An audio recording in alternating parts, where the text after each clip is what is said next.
We are the Nerd Eternal Network.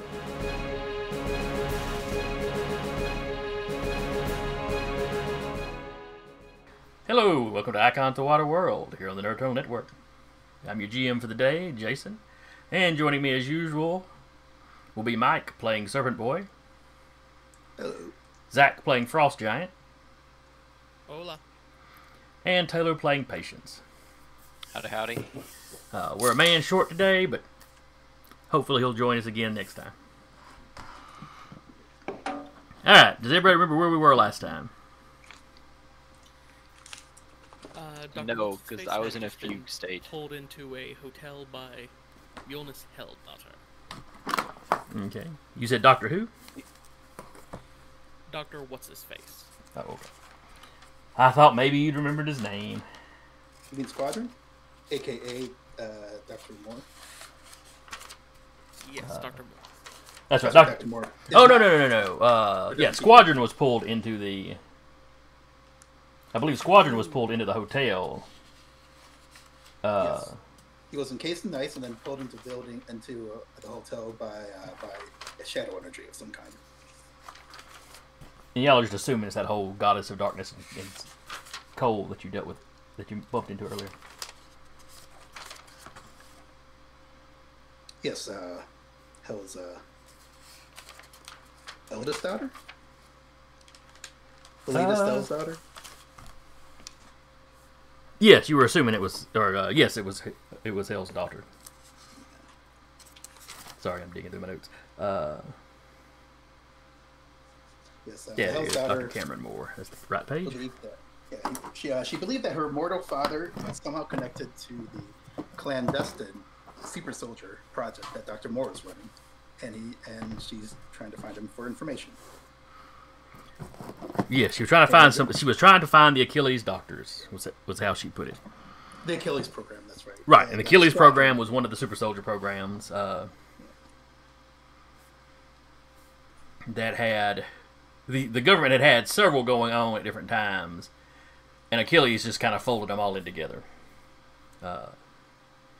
Meanwhile, Squadron, the duplicating metahuman who we've recently met, is a former experiment of said project. Test subject, right? At least. He seemed to have gotten his powers in an accident. There's my pencil. Testing a new fighter that was using tech salvaged from alien pirates that had attacked the city the previous year, 2 years ago, whatever it was. Yeah. It exploded. He wound up with his powers. Rather than being put to work, though, he was put in the lab, and he is not happy about that. Now, the experiments on him were not necessarily part of Project Achilles.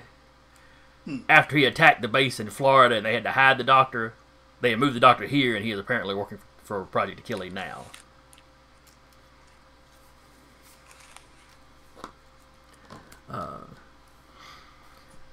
Because while y'all were talking Squadron down and even facilitating a meeting between him and the general in charge of the Air Force base outside of Boston, one of Squadron's duplicates was apparently sneaking around and hacking into their computers. And he sent a dupe with a copy of the information he had to all of you. Which I believe you had leaked to the press. Was that Curtis's doing? Or, excuse me, Comet's doing? No, calm down. I think we leaked it to multiple people, not just the press. Well, that's true. Yeah. I know Comet took a copy to Spear, because he had already been in contact with some agents.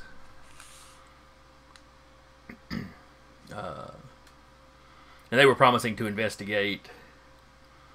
I do believe you leaked it to the Boston... Was it the Boston Globe? That's right. It was one of the big papers in Boston.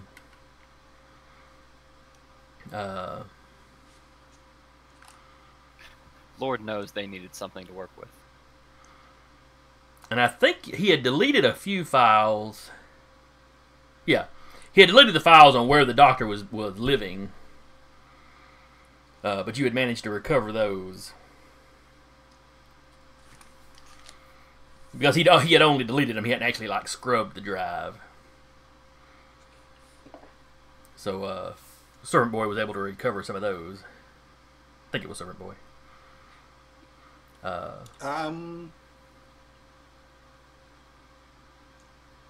Someone. I don't know that it was.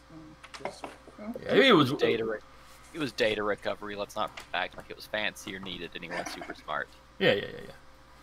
No, it was Comet. Comet took care of that. Was it Comet? Okay. I repeat my statement. So anyway, you found out that he was staying at a hotel across from the Boston Common. The Four Seasons. Yes. So y'all raced down there. Squadron was already there. Had the doctor hoisted up above the hotel. He drops the hotel. He drops the doctor. Comet catches him, and they're basically playing a game of tag, full contact tag in the air. A couple of them engaged. Was it two of them that attacked Frost Giant? Yes.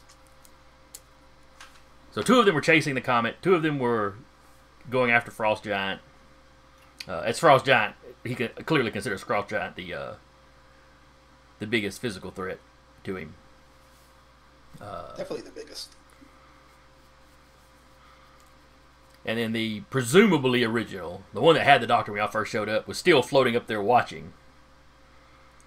It's like he was kind of keeping up with everything from where he was at. And yes, suddenly ice forms up around him as he starts to drop when he passes through the busted out hotel room window. Like shadowy tendrils kind of whip out and wrap around the ice and pull it into the room. And I believe that was where we left off the last time.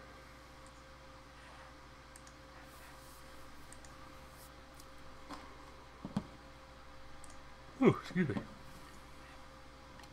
Bless you. So the top of the order is Mjoldus. Oh, we left out the whole part where Frostjack met an old buddy of his. Yeah. All right. Waiting outside the house. He just hears "Hey Blue" and turns around in time to catch a hammer to the face. But it turns out it's not really an enemy exactly. Man by the name of John Modison introduces himself as a godling for hire. He has business cards. Not an enemy, just an a-hole. A friend of me. But he's looking for his cousin he calls Molly. Which is apparently his nickname from the oldest Hell Daughter. She's apparently had a spat with her mother and come to the mortal world, and the mother has gently insinuated to John that it'd be awfully nice of him to go find Molly. Probably be good for his health, too. So there's an exchange of information there. They know John knows the spat was about something to do with her father. As far as he knows, Molly doesn't know who her father is, and presumably that's what she's here looking for, which matches up with the information y'all had already gathered.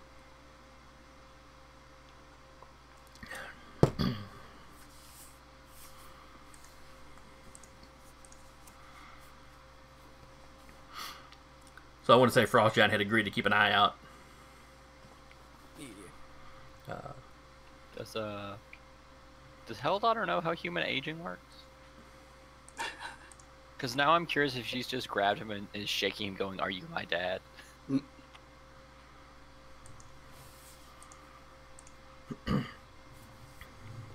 Well, there's been no indication of random people being shaken and having that screamed at him in town, so... Yes, but like he's specifically from the Achilles Project.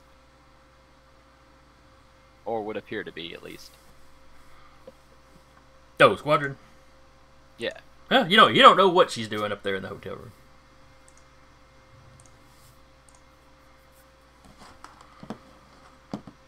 You can see Squadron where he was pulled in, and you can definitely see the Bright Lady. Because in Patience, in that kind of weird pseudo sight she's got, yeah, divine souls seem to glow a lot brighter. At least that's what you seem to be piecing together.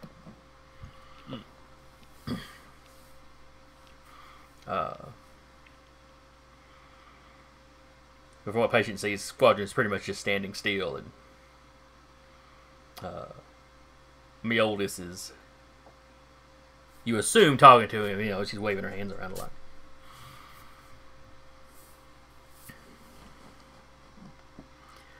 Alright, but it was just Meoldis is at the top of the order. She's doing whatever she's doing in the hotel room. Frost Giant.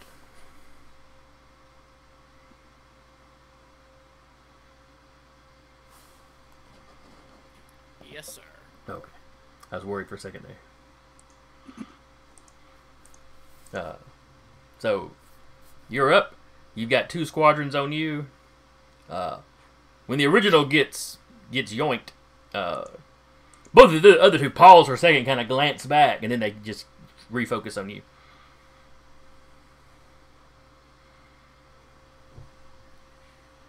Well, I don't want to do the whole thunderclap stun again, because that's going to leave some collateral damage, and there's a bunch of newsies here, and, I don't want to kill anybody by accident. Oh, come on. Shatter all the glass in a hotel. What's the worst that could happen? Just ask Land Shark.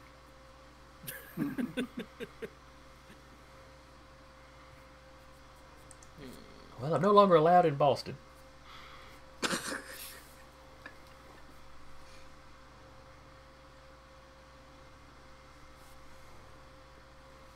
I guess I'm just going to try and swat one of them out of the air with my bare hands. Alright.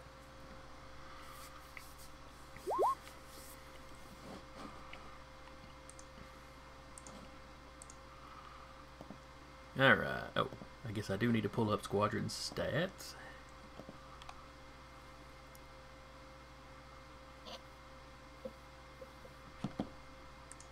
Oh, his health is low enough. I'm sure you don't have to.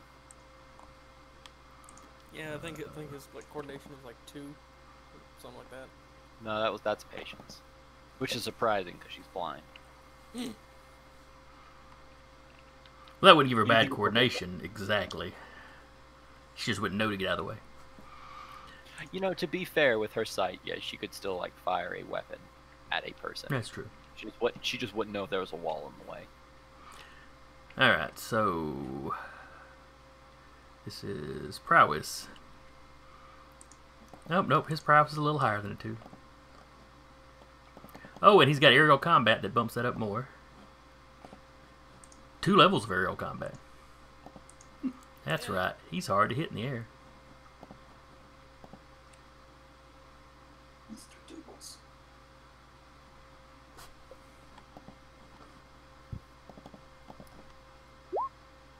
It's hard to be mad that the flying. Okay, a 22 is a little high, though. Let me see. Oh, rolling a d20, my bad. That's better. Yeah. Alright, so that's a tie, or a marginal success.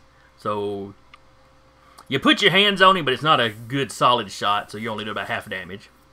Mister, come back here. Give me that. Yeah, 4 damage.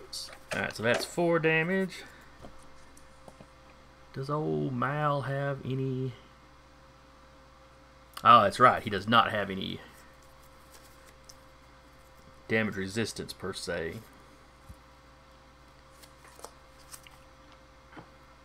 That's a rarity in our games. Unless you're talking about my characters.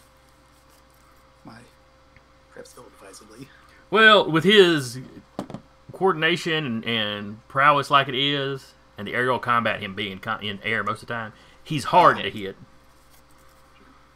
And he's got a decent bit of stamina, so he does take a decent lick. I'm just making a joke because we kind of accidentally all like to optimize a character by throwing some damage reduction on them. Mhm. It's just so useful. In some ways, it's almost a flaw of doing the character point build. Yeah. You should plot out the character a little too much.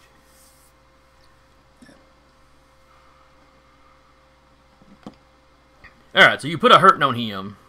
You know, you don't quite knock him out of the air, but he does kind of arc off in a 90-degree angle from where he was coming in at you. But you see him kind of catch himself.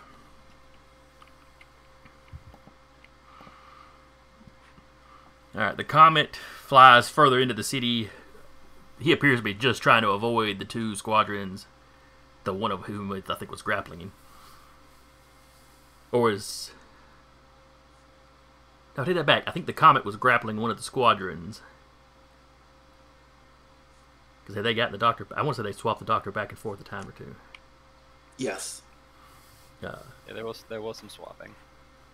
But anyway, the Comet, two squadrons, and the Doctor fly further into town.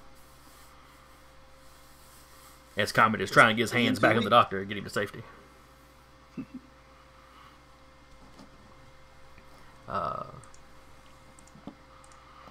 Then it is Serpent's Boys go. Right. So let's see. I'm trying to remember what I was up to last time. I was stretching to this. Oh, that's right. I was trying. Oh, I was trying to help Comet out because he was that's right. Partially grappled, or at least fully grappled, right, by one of the dupes. Yes, I think you're right. I had just placed a. How many tags? Why didn't I write down how many tags I got on? I think you had gotten a. Had you gotten? I believe you had gotten a massive success. Okay. And That's something I definitely would have spent determination on to maximize the free tags. So that would have been 3 free tags on Serpent Boy's distraction attempt for Comet. Yes, I believe so. Well, since we don't have Comet here, how do you want to play that? I know we're trying to just excuse the presence of Comet from today's session. Do you want to just assume that he goes out and takes advantage of that on his own, off doing whatever he's doing, and then I'm just free to do whatever? Or do you actually want to play that with me through Serpent Boy's perspective? I think what we'll do. I'm still looking because I know I jotted some stuff down. But I've got so many games and notes on so many different pages. I really got to get an individual notebook for each campaign I'm in.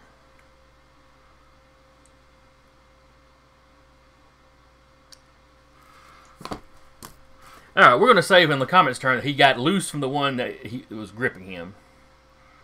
The one you were distracting. Do you remember how you were distracting? Were you wrapping your arms around his eyes or something? Yeah, basically. I was trying. Okay. I was basically using my stretching power to, I don't know, kind of like I could have easily just been kind of buffering him, punching him, but not with the intent of doing damage, but just to kind of distract him, almost like I'm clanging against him. That could have been how it was. So the Comet manages to slip loose from that squadron, grab the Doctor, take off further into the town. One of the squadrons follows after him. The one you're distracting kind of turns around and focuses on you. Okay.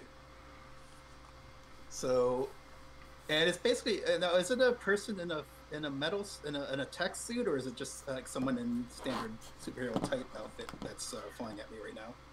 Squadron, if you'll recall, and I'll throw up the picture again so everybody can see it. Oh, that's right. There was a picture. Yeah, Squadron. It's just he's just an empowered guy. And he's got he's got kind of the old-timey aviator. You can't see the red scarf good in the picture. Yeah, I mean, you can see the bit around his neck, but it flutters out behind him. Can I try to take the scarf and tie it around his eyes? from a distance? You could certainly try that. A tight enough knot where you can't just slip it off real easily and has to actually stop to do whatever. Well, the scarf's not going to have a high material strength, and Squadron is super strong, so but it's something. Yeah, that's right. it would make this squadron waste an action. Yep. Well, So that's at least a here. turn that he ain't These punching people nobody find- or chasing nobody. All right. So how do we work this? This is I guess this is a tricky maneuver. Like, This would be prowess. okay. Well, let's see what happens here. I don't want to blow another determination point quite yet. It's only my fat in the fry in this case. So let's see what a prowess roll does. Okay. Well, I tried. I got a 6. We'll see what happens. Okay. Oh, can I add the stretching? No. I don't know if stretching would help in that case. Stretching is basically how you can attempt this because of the distance involved. Okay, I got you. All right. Oops. Oh no, nothing doing. So no, you go for a scarf, he just kind of slaps your hands away. It's like,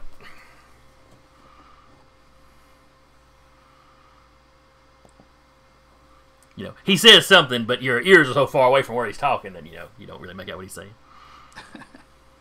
Yeah, still, combat still does not come naturally to young Norman Gander. Frost Giant's really got to up that training. Gonna send me to live with John Magnuson for the summer. I thought it was Modison. Modison, Yeah. thank you. Where you wake up every morning with surprise attacks, like the inspector in the Pink Panther movies. Right.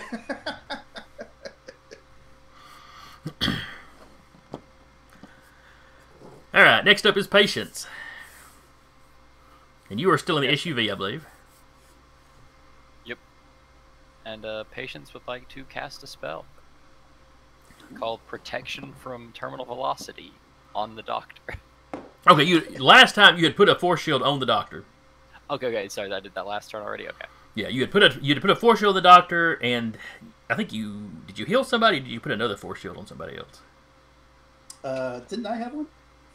Yeah, I think it was. I think you had put it last session. You had put a force shield on the Doctor and Superboy.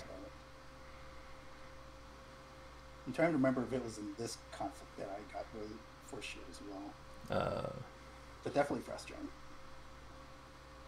Well, I remember Patience had done two buffs, force shield around the Doctor, and then she'd either force shielded somebody else or healed somebody else. Oh, it's Frost. It would have been Frost Giant. Okay. My force shield was during the prior. Oh, okay. Conflict scene. Okay. So then you've probably got like 2 turns left of it. Then I guess Patience will try the incredibly dangerous idea of reading the mind of the very bright lady. Okay. So that's going to be your telepathy versus her willpower, I believe? These two doubles. Yep.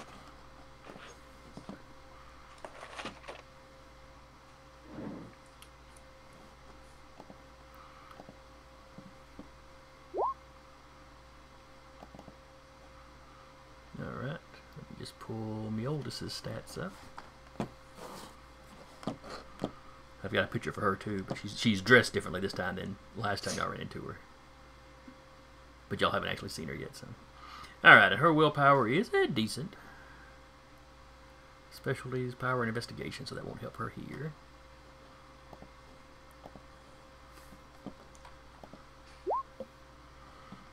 Nope. Nope, you fail to get into her head. You don't feel any, like, special resistance to your abilities. She's just strong-willed. Yeah.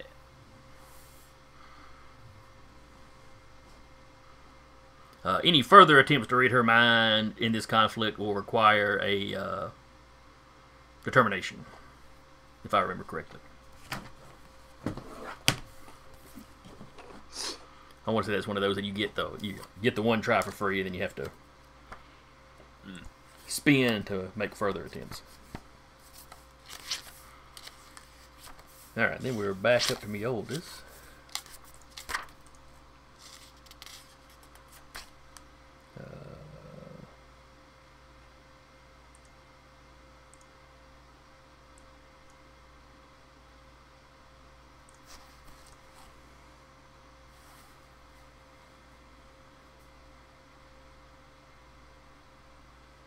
Yes, it takes determinative for the rest of the chapter.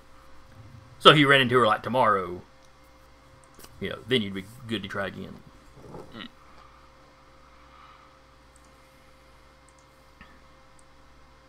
Okay.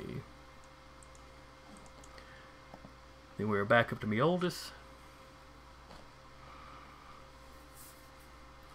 Y'all hear the sound that is probably ice shattering. Patience, you can see with that kind of vision of yours, the person that you know to be Squadron. Where he'd been standing kind of perfectly still and in a slightly odd pose. It's like he's kind of flexed his arms out.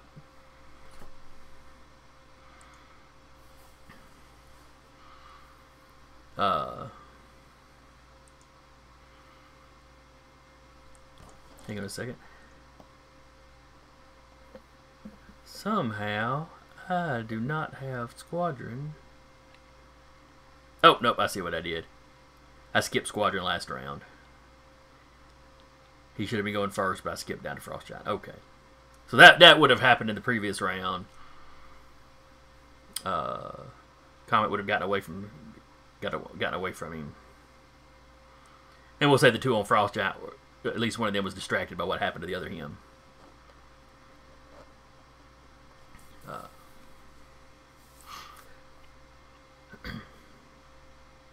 So what Patience sees is Miold is using. Well, you just see her kind of moving her hands around. You presume she's doing something with her powers. And Squadron seems starting to duck and dive around in the room. But yeah, it looks like a fight of some sort. Right. Being in the room like that, it's like he's kind of hemmed in, so his flight isn't as useful to him. You know, he gives a jerk like maybe he was grabbed by something or struck by something.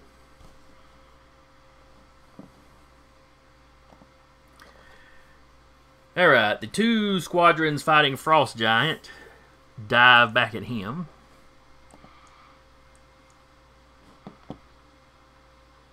Because the squadron is next up. They are working together. Basically, they're coming in side by side, trying to punch you at the same time. So it is an attempt to add their damages together.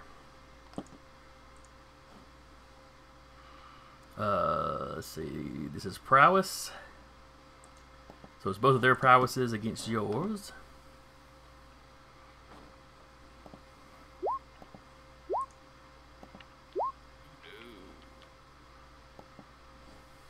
Alright, the first one strikes you good. The second one gets a marginal success, which is still enough to boost his other copy. So instead of the usual 7 attack, this goes up to... Yeah, it's now an 8. So they take 8 points of damage.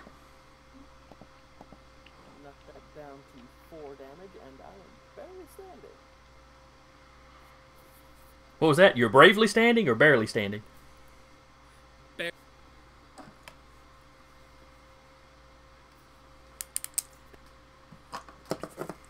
am down to 1 stamina. Oh, well. Oh no. Patience knows what Patience is doing next turn.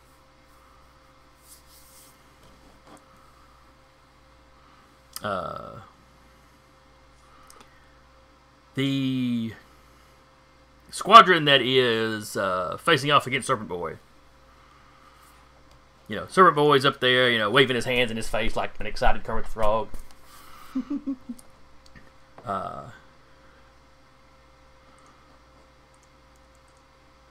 Squadron grabs one of those arms and tries to yank Serpent Boy forward. You know, to punch him kind of like yo-yo fashion.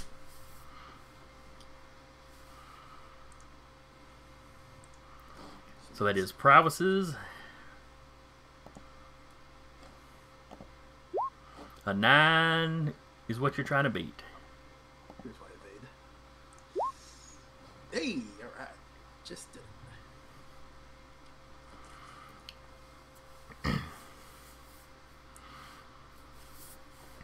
Alright, so he succeeds in grabbing your arm and pulling.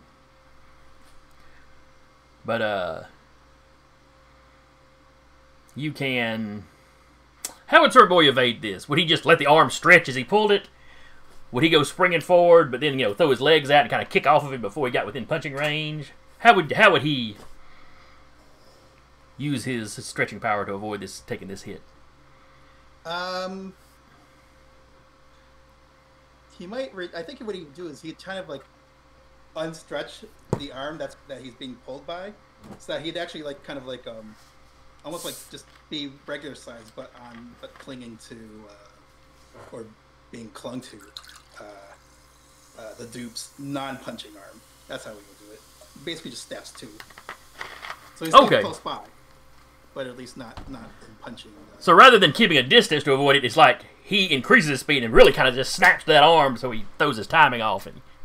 Yeah. So you're already kind of up there and on his arm by the time he's throwing the punch with the other. So everybody else just sees Squadron kind of rotate in the air as the momentum carries him around.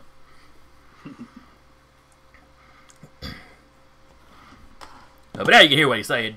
Dang it, kid! I don't want to hurt you, but I will if you keep getting in my way.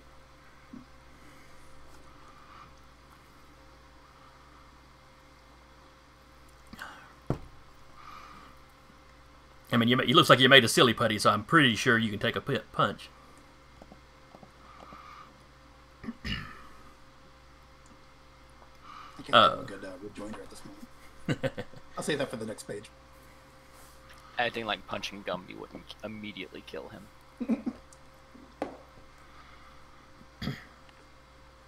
Patience, you also see up in the hotel. You see Squadron taking taking swings at Mjolnir. One of them seems to connect, and she goes stumbling back, but not she doesn't go like flying back like you'd expect a person getting hit by a super strong guy to go flying back. Frost Giant, you're up. Okay, so I would like to power stunt an area of effect dazzle by basically using my ice breath to super cool the air around me into an obscuring cloud.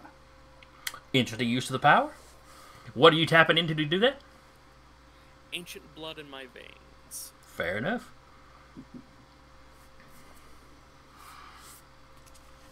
So you were basically trying to obscure yourself. Yeah.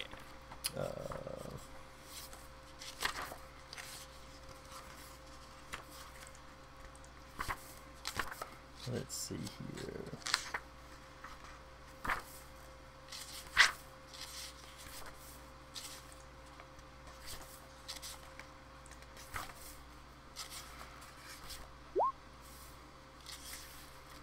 Uses fog cloud. And so what power is that duplicating exactly? I was going for a dazzle blinding. Oh, that's right. You said dazzle. It slipped my mind. You're fine. All right, and that will be versus. So this is affecting their sight.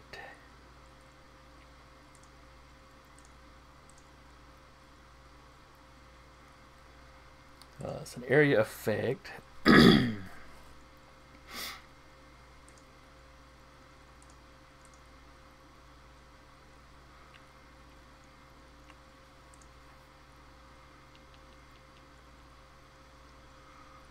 Let's see.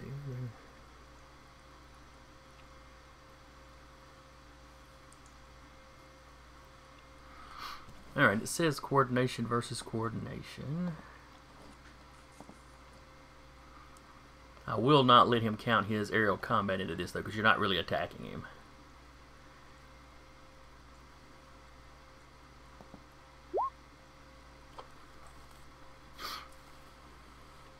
Yay.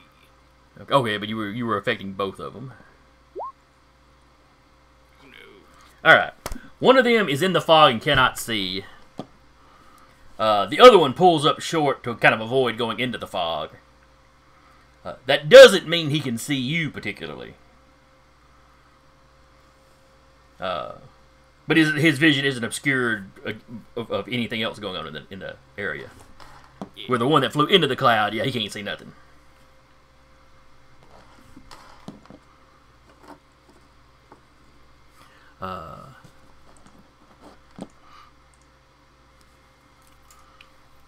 So neither one of them can really see you to attack. Well, they've attacked this round anyway, so I guess it matters. Until next round. The Comet and the squadron chasing him are now out of sight. They've dropped down into the, kind of into building level, and their last you saw were weaving around some buildings. Looked like the Comet still had the good doctor, though. Servant Boy, you are now clinging to the side of one of the squadrons. Right, so...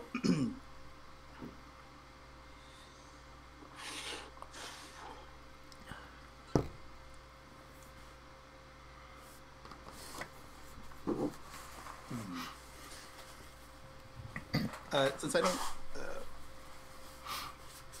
barring any other real ideas, I think I'm going to just... I'm gonna, since I'm clinging to him, I'm gonna try to punch him because I'm hoping. Now, would has aerial combat still help his defense if I try to hit him now?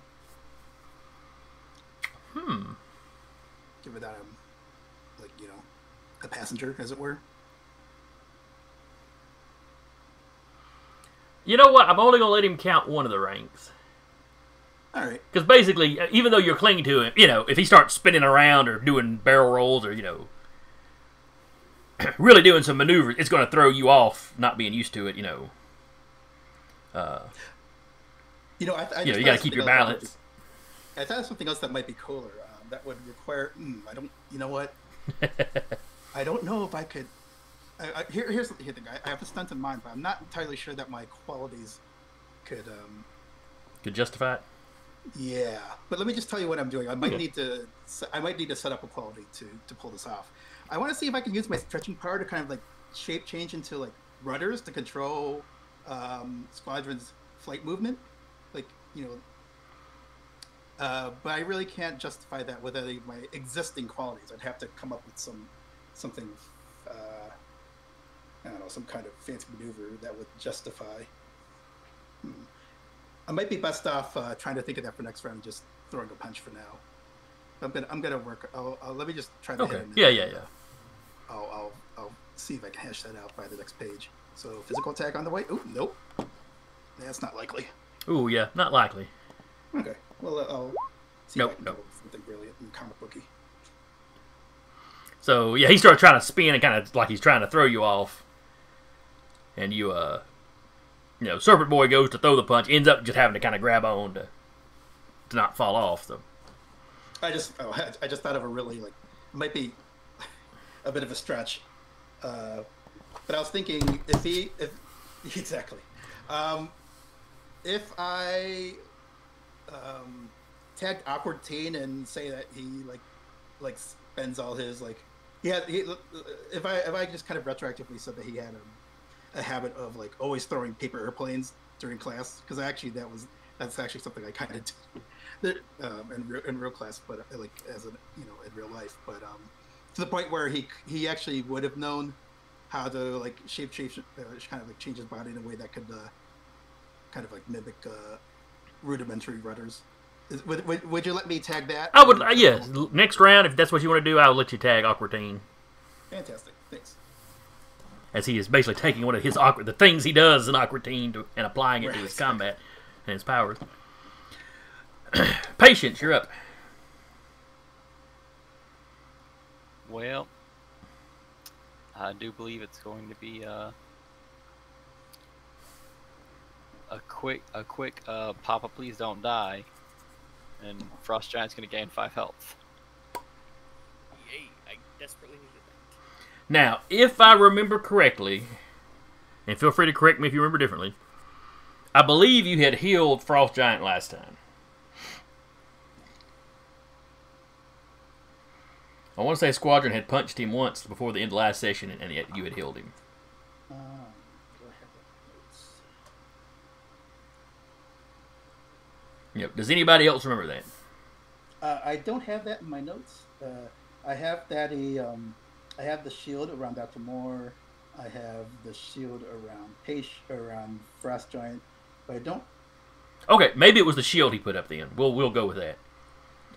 I know she healed him at the fight at the air base, so that might be what I was thinking of.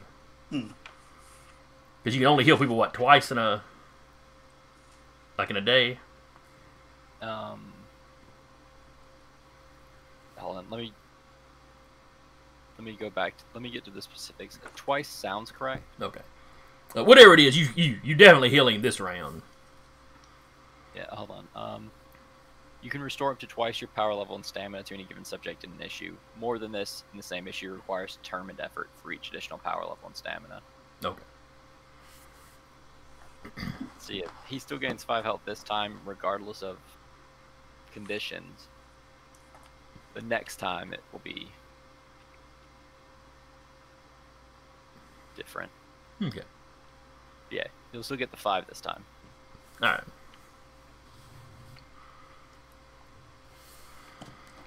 Alright, so Frost Giant, you suddenly feel a little bit better.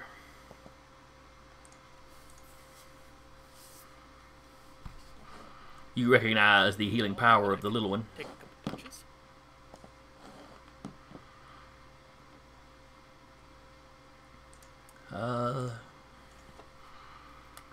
Patients can, you hear fighting up in the hotel room. So it's been going on it's only been going on for a couple of rounds, so people fleeing that floor haven't quite made it to the ground yet. From what patients can see, Mjolnir rears back, punches Squadron. You see him fly back. There's a slight slowdown or hesitation, and then he keeps going. Patients can't actually see the wall, but she's pretty sure that was him hitting one of the interior walls and going into the next room. She's seen a few super fights, so she kind of knows how it goes.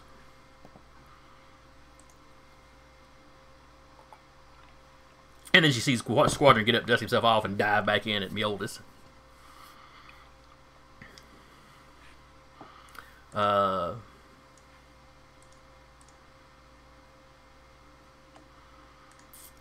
Let's see. The 3 other squadrons. The one with Serpent Boy on him is going to try to... It's essentially going to be wrestling. But what he's really trying to do, rather than pin you, is peel you off of him and kind of toss you away.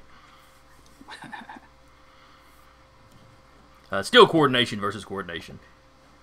If you have the wrestling specialty, you can apply that to this, though. I do not. Was there a ruling on whether the stretching was applicable to this kind of maneuver in any way?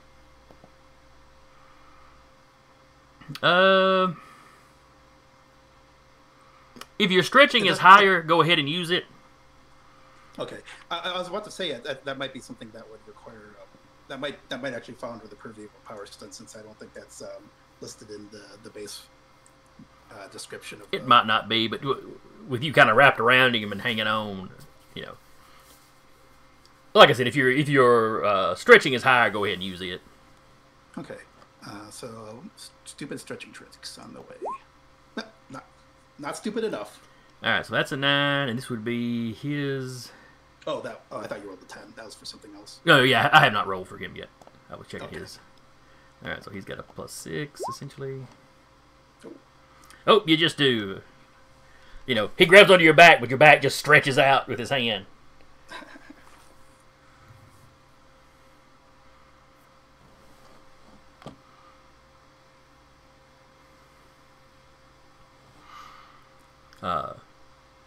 And Mal is starting to look frustrated. You're like a wad of human bubble gum.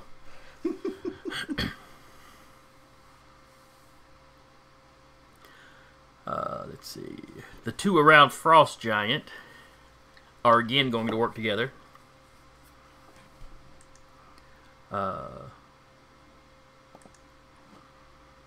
They are going to try to basically sync up their flying and kind of try to make a little vortex to kind of blow that fog away.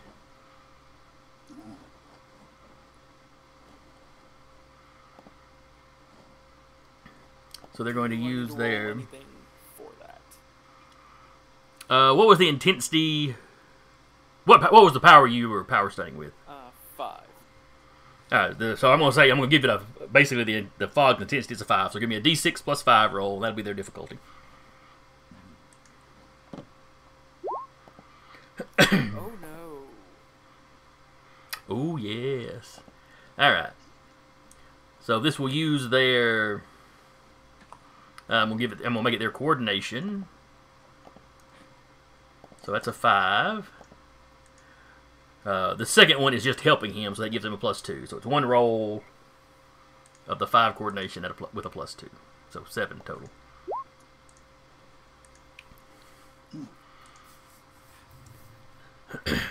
So yeah, they successfully dissipate your fog.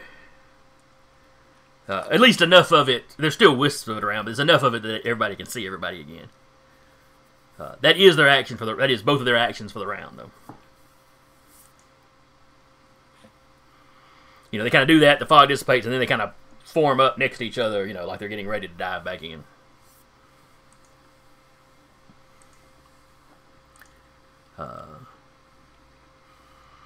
They are up out of your reach, though. For the size you are now. If you've still got some growing you can do, maybe you could reach them. But... And then it's Frost Giant's turn. Well, they're out of my reach, but I can still blow on them. I'm gonna hit them with a blast of ice breath. Alright. Now, is your ice breath a area of effect? No, it is single target. Okay. So I'm going to try and focus on the one that looks the wobbliest. Okay, probably the one you backhanded 2 rounds ago. Yeah. Ooh, nice. Alright. Ooh, that is going to be hard for him to avoid. However, he has a coordination of 6 and 2 levels of aerial combat, so it's doable. He also rolled a 6 plus 8, so he beat you by 2.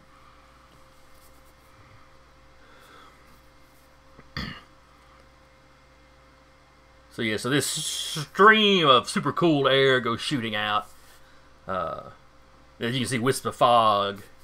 It's not like you can see the breath, but you can see wisps of fog kind of coming out from the breath.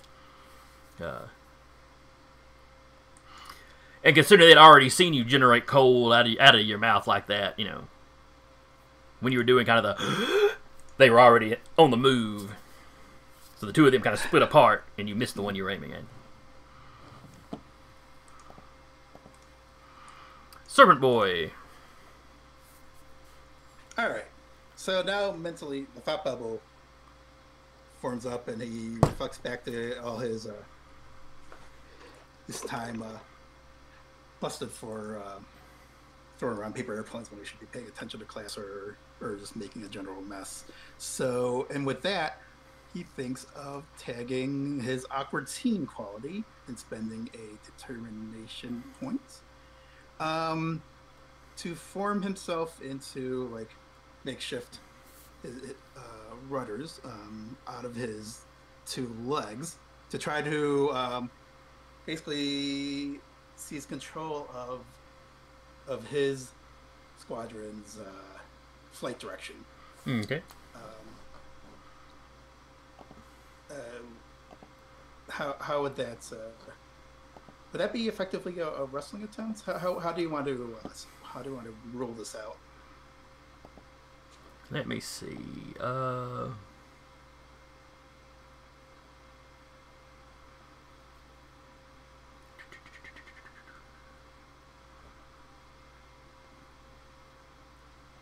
I'll pull up Serpent Boy's stats and look at them. I have this huge list of characters. I would like to state my enjoyment at the idea that Serpent Boy actively had the thought of, I'm going to tap this quality. That's what makes this game fun. It's all the quality tags that would make icons, I think. All right.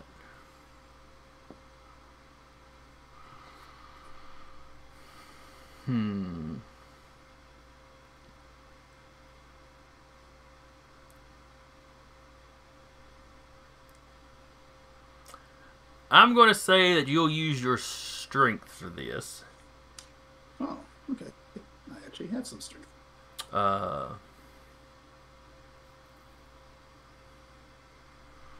mean, your strength and stretching are the same, so I guess it could go either way. But basically, your ability as he tries to compensate for whatever direction you're taking him, you know, can you hold your legs in the right position? Can I talk into including my specialty in power and stretching power? Yeah, that sounds fair. Okay, so I'll just use my stupid stretching So yeah, roll. basically you'd be rolling a 6+1 versus his. Ooh, apparently I rolled. It looks like I just rolled a 1. Yep, a 1 on the dice. That's bad. So this is his coordination because it's a matter of how quickly he can react to the fact that he's suddenly not going in the direction he's telling himself to go. Mm-hmm.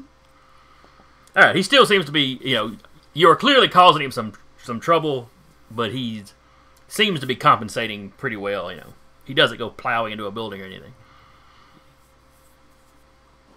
It turns out his flight is not completely based upon lift and drag from wind, and some other force is pushing it in. Well, So the other power is generating his thrust. The whole suddenly he's got wings, you know, or rudders pulling him one way or the other. You know, it's having an effect on him. He just compensates. He's just that good. You know, or Servant Boy didn't make the rudders big enough or something. You know, I went for the wrong paper airplane model.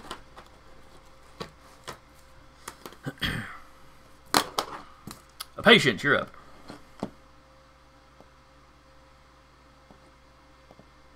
Did anyone new get hurt? No, they did not do any damage to anybody. Man, I'm... Huh. Wait, no.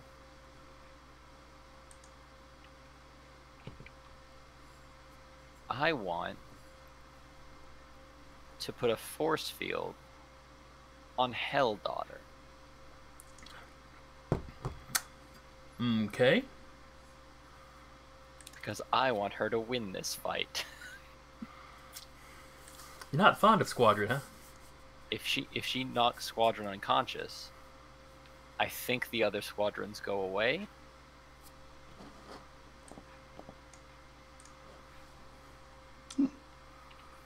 Good point. That's not a bad supposition.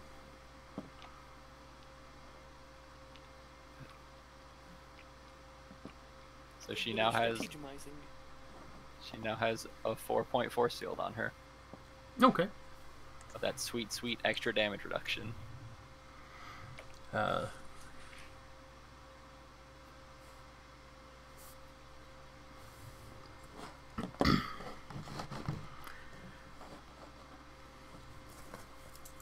And how long does the force shield last? 4 turns. 4 turns, okay. Or level duration, which is 4 right now. Yeah. May become more later. And it's a damage resistance of 4. Yes. Alright, so DR 4 for 4 rounds. Alright, noted. Well, as long as I concentrate. So, as soon as I do another action, that's when the countdown starts. Okay, okay. But I probably will do another action next turn, so it's usually just 4 turns. Alright, then it is Mjoldis' turn.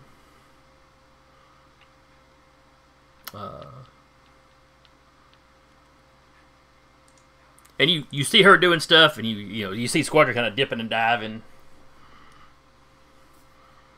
From the tilt of his head, it's like he's looking down at the ground, like something's coming up out of the ground at him.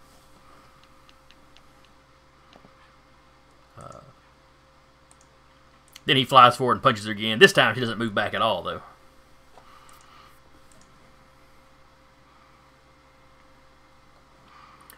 The 2 squadrons facing off against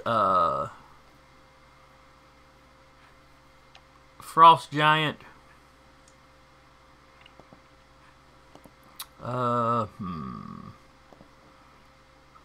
They're going to...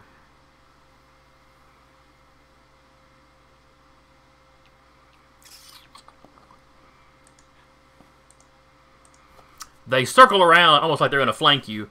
One kind of flies in at your face, while the other one is trying to hit you at the knees, from behind at the knees.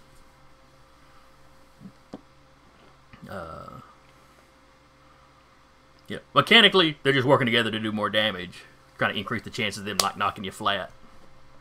Yeah. So their I'm going to prowess is dodge, a and I would like to 6. tap one hell of a right hook to give me a bonus to dodging. Just drawing on my...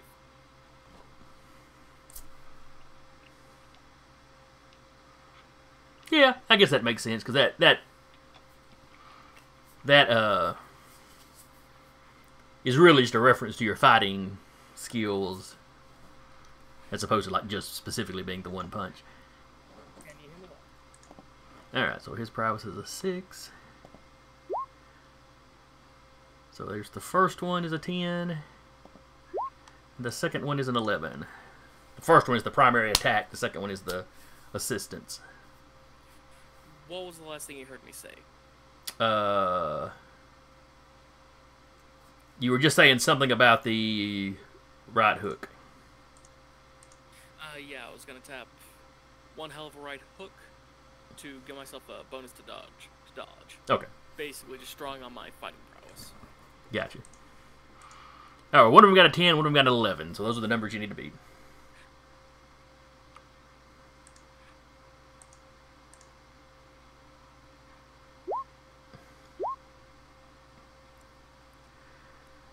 Wow. All right, so you beat the primary roller. So the one trying to really trying to punch you in the face, he misses. The one bumping you in the knees to give his buddy a better shot, he succeeded. So 9, 11. So he beat you by 2.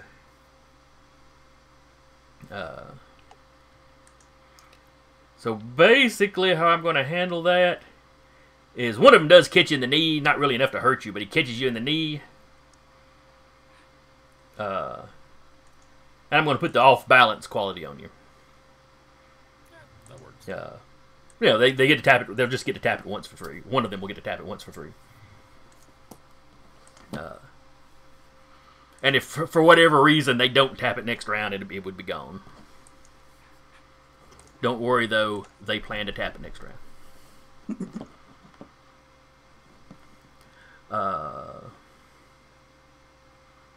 Then it's Frost Giants go. I would actually like to... No, you cut off there. You'd like to what? I'd like to actually regain my footing. Is there any way I can remove that quality from myself?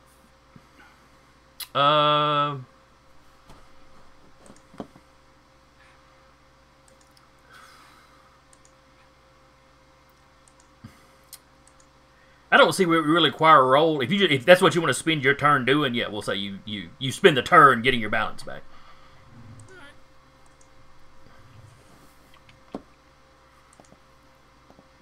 Because if they had actually knocked you down prone, that's all it would take was you just say, I spend my turn standing back up. So.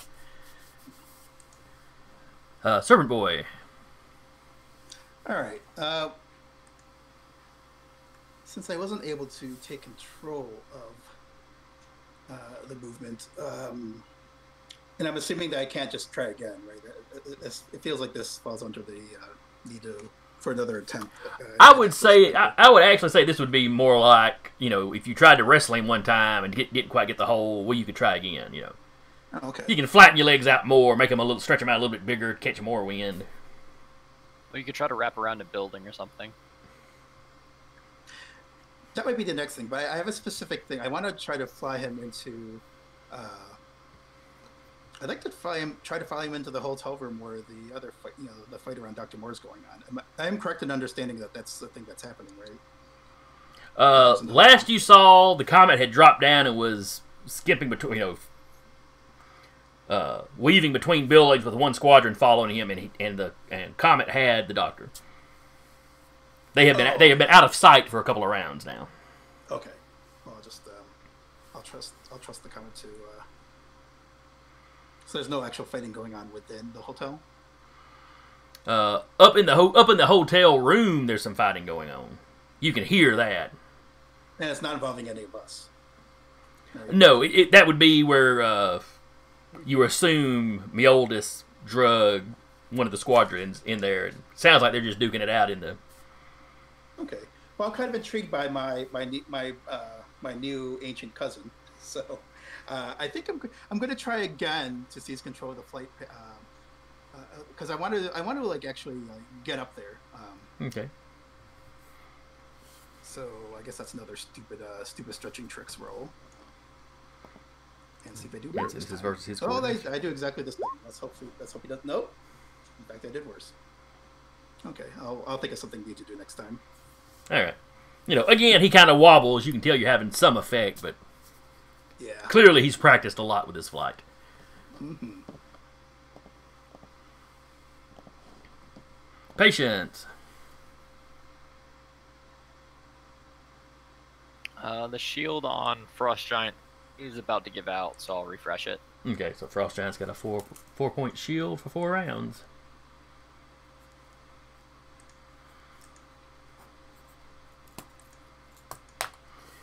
Alright, then we're back up to Molly. Her shield drops, or her shield's got 3 rounds left now.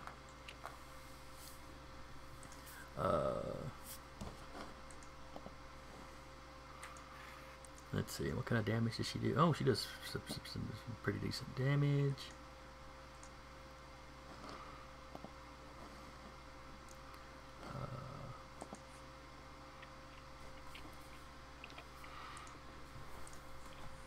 I have not generally been rolling for them. I'm sorry to force your hand on this. No, it's fine. They were just going cinematic because save time, but truthfully, he should have about taken all the damage he can from her. Alright.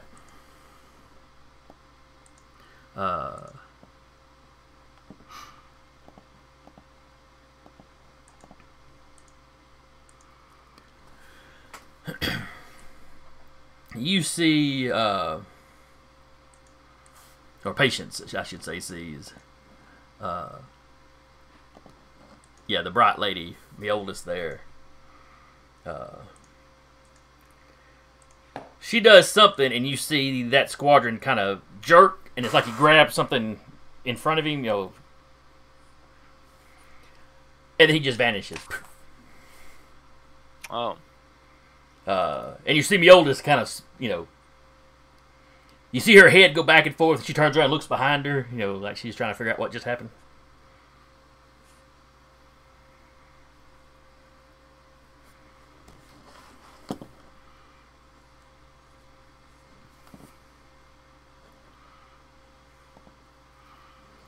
That's not good. what now? Are the other squadrons still around? Yep. Huh.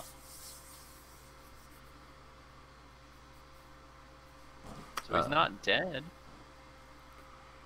Well, like I said, you saw one of the squadrons disappear.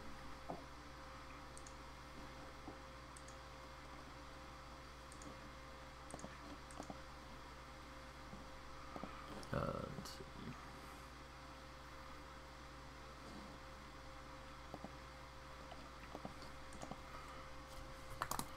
And so she's looking around confused. Then it's the squadron's turns. The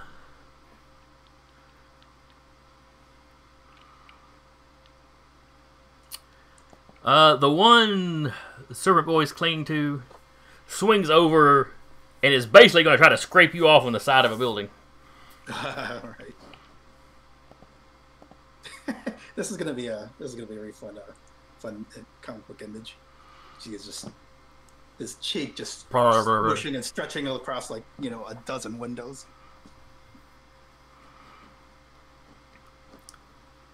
So this is going to be his prowess. Stretching, I don't think helps in this case. Can't stretch around can't stretch my way out of a big skyscraper.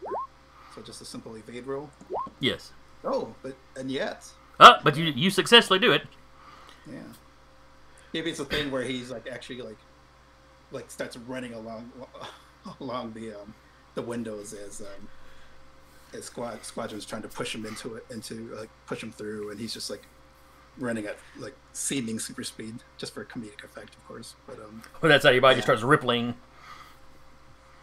You hit it, and it's just doing like a snake along the side. Yeah, exactly. Ow, ow, ow, ow, ow. So yeah, he does that. And, comes to the end of the building, looks over. You're still there. Your flattened face pops back out. Just out of curiosity, am I like at the altitude I'm in? First of all, was he pushing me up against the Four Seasons, or is it a different building?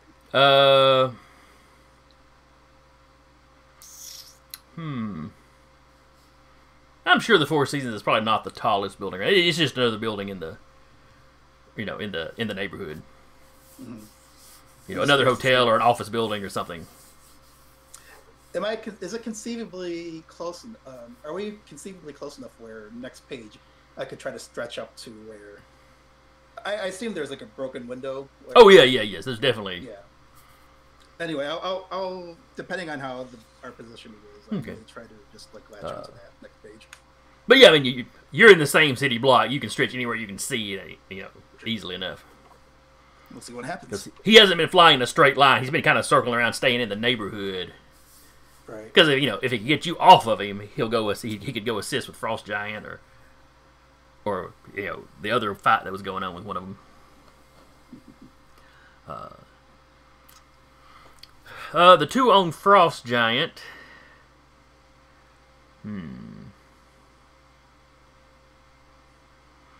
Their teaming up efforts haven't really worked, so they're both just going to attack individually. So this is Prowess. First one attacks Frost Giant with a 10. Alright. You take, their strength is a 7, so take a 7 from the first one. Knock that down to 2. Thank you, patience. And the second one, the number to beat is an 11. I will have to roll a 6 to beat that. Cross my fingers. No. So close, though. So close. So take another 7.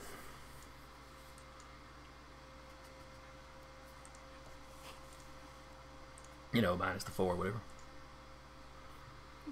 Still up, still kicking. How bad off are you? Down to 2 stamina.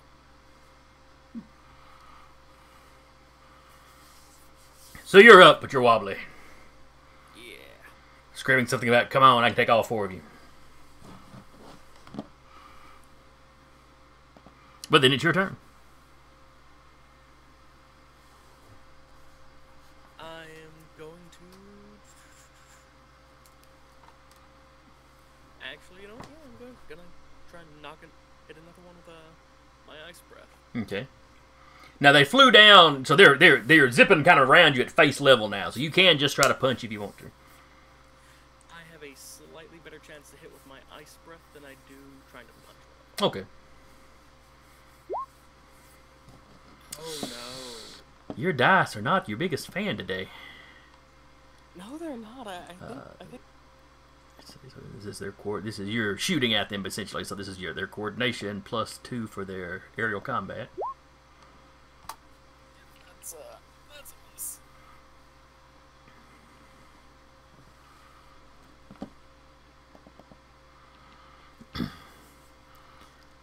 So you spit some cold air at another one. And he kind of spirals out of the way. And this whole time, Frostshine is getting his ass kicked. He's probably still smiling the whole time. He's having the time of his life. He won't get upset until he's waking up on his back later. Ah, crap, they must have won. Oh.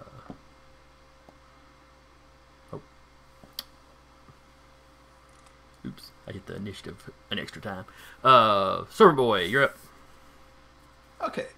I would like to just try to stretch as far as I can and latch onto, hopefully not shattered glass, but root myself somehow. I'll just like feel around that hotel room just to see if I could latch onto something, and then try to pull me towards it and away from the squadron dude. But I believe he does not have me officially grappled. I know there is like flavor text. He grabbed me with that flavor text, but I don't believe that unless I'm No. He does not have you in a hold. Yeah. So I would like to just try to like kind of disengage. Yeah, you can do that without any trouble. Opportunity attack. That's all he's been trying to do is get you off of him. He's not going to fight you. Oh, he's leaving. Thank goodness. Yeah, because I am kind of. I do want to like see what's going on. All right, so your hand zips off into the hotel room. You just grab the closest something you can, get a hold of.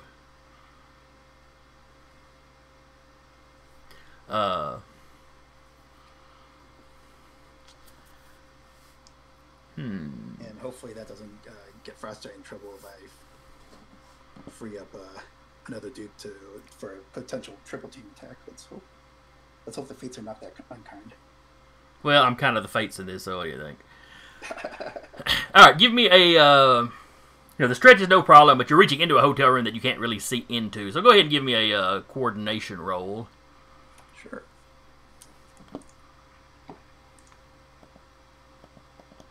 The difficulty is not going to be particularly high. Okay. Well, hopefully not higher than a 9. So 4, 5, 6. So you beat a 6 by... Okay. All right. So what I was doing was, it was only a difficulty 4, or 2 plus whatever I roll the dice, for you to successfully latch onto something and pull yourself in.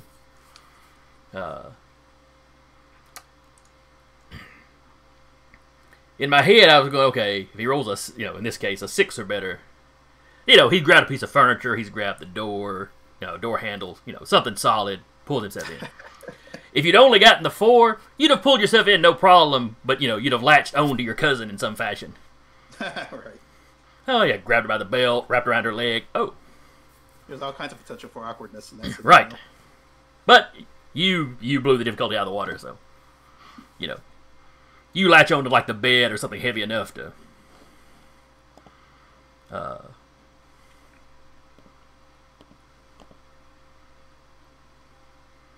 on just a second. Yeah, poop. I am. Yeah, we got a bot in the chat, and I forget how to kick him out. Oh. I mean, it is nothing obscene or anything, so I'm not that worried about it. There's nobody else in the chat.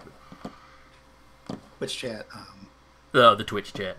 I always have it up just in case we have somebody popping in. Oh, Twitch. That's right, we're on Twitch also. Generally, we'll have a few people come by and watch one after the fact, but Sunday afternoons, every other week, nobody keeps up with it to show up live. Except this bot. One loyal fan. Well, usually we don't even have a bot, but this bot has managed to show up. I've got the mod settings on, and I can't figure... delete message. That's what it is.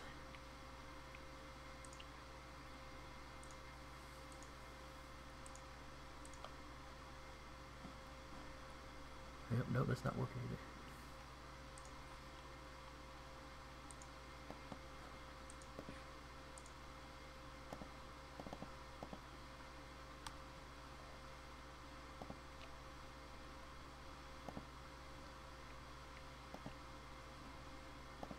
Oh well, didn't delete the message, but I got him blocked, so. Alright, so that was... Yeah, so that was Serpent Boy. Sure enough, you pull yourself in, you kind of land on your feet, you look around. This room, the wall, and the next room, between the two rooms and the next room, are all trashed. Yeah, there's tendrils of darkness floating around Mjoldis. There's ice, like, shards coming up out of the floor. In kind of a semicircle, like she was trying to spear something that was in the middle. Huh. But no squadron. But no, you do not see a squadron in here anymore. And she was kind of looking at her. She has a, you know, it's like she was looking around a little confused when suddenly you appear in there. Hey, cuz. She looks at you, cousin. She's dressed a bit differently this time. Where before she had this weird kind of, you know, kind of armored. It had this kind of raven motif, Palderon's own. Her suit looked armored in the places that, you know, were actually covered. You know, she's definitely somebody that the cold doesn't bother. But she's in a bit more of normal people clothes this go around. Let me pop up the picture where everybody can see it.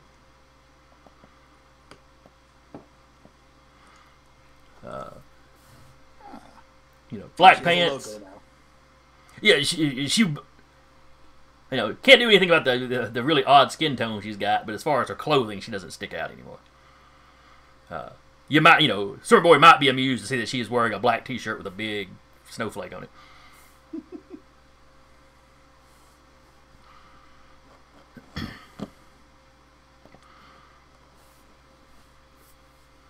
Yeah, but, you know, as you land, you know, you go, cousin. She kind of nods to you. She takes a pose like she's ready to fight. But when she speaks to you, you know, there's not, you know, she doesn't sound aggressive. It's just like she's, you know, prepped with ready for whatever goes down. Cousin, what brings you here?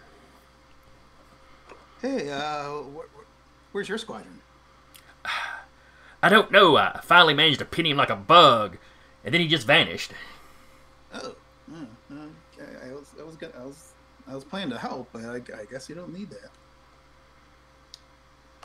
Hey, John Modison's looking out for you, Molly. And he says that just, you know, not to mock her, but just to kind of like demonstrate that there's some kind of like that they're kind of like he wants to be in her club now. So he's kind of by actually. Her nose kind of wrinkles up when you call her on. She's like, is that like what is it with she's like, what is it with all of you in that name?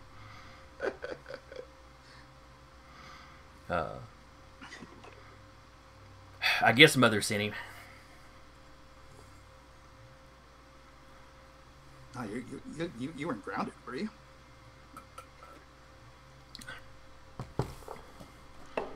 Because he does still think like a teenager, like demigods can actually get grounded. She looks at you like she doesn't quite get the phrase. Oh, right. Yeah, I and Mother had a fight. She's like, she's never told me much of my father. You know, she finally told me that, you know, when she had run into him. And well, she had mentioned once before when she ran into him. And then in talking to John, he had casually mentioned the date, and I realized how much time had passed since she had met him. Time runs a little differently in Mother's realm. Well, really in any of the higher or lower realms. Yeah, well, you do live in the realm of death. I'm surprised you have time at all. Well, we have it to some degree.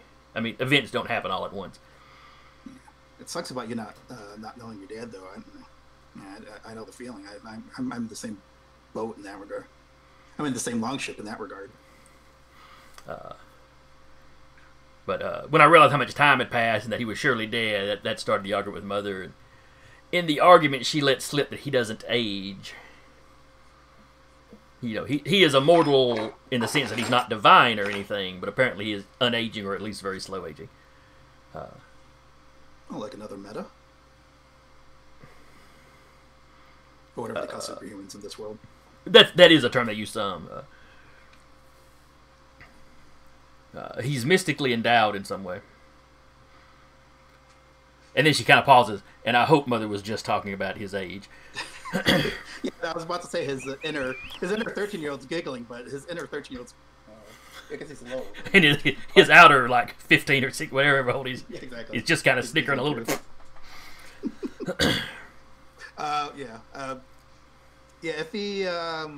If he still has time on this page to continue the conversation, he would say that, you know, I heard you were looking for your dad. I can't blame you for wanting to find him.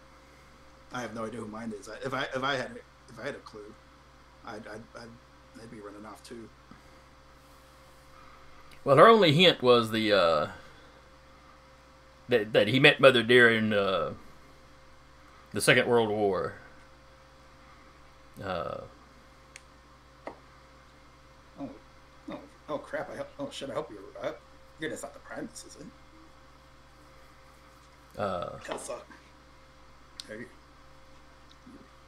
She has no idea. I mean, she's done enough research on powered people in the war. She knows who the Primus is when you mention that name. She goes, I don't believe so. He looked European. Mother said my father was from the farther east. Yeah.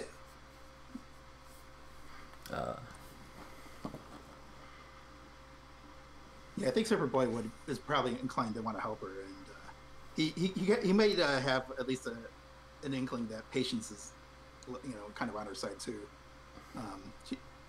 Depending on whether he noticed her throwing up shields on Helldoubter's behalf. Yeah, I'm not sure. Taylor, are Patience's shields visible? I've never specified.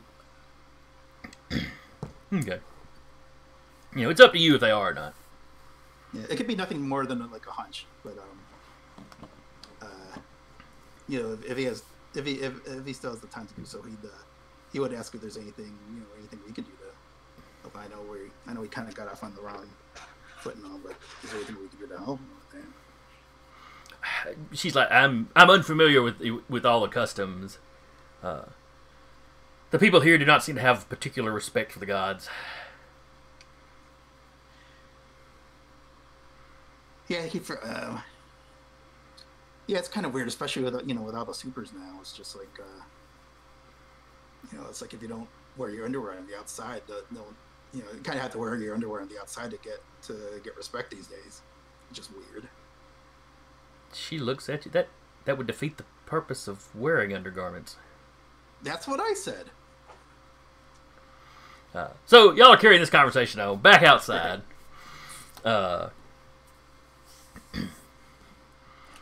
Let's see. So Mildred's turn is spent talking to her cousin. Then it is the now 3 squadrons. I feel like I got skipped. Did you get skipped? You may have gotten skipped because you should be the end. That's right, because it went Serpent Boy, then it would go Patience. I'm sorry, Patience. You go. No problem. I'll go ahead and just. Is determined effort using a determination point? Yes. I'll go ahead and slap a determination point off of myself to heal Frost Giant. All right, and what aspect are you tapping into? Don't leave me alone. Aw. That works. That's a depressing quality. Don't go awe about it. Oh well, I guess It was a sad awe. Yeah, exactly. It was like it was an awe, like an oh, you poor dear.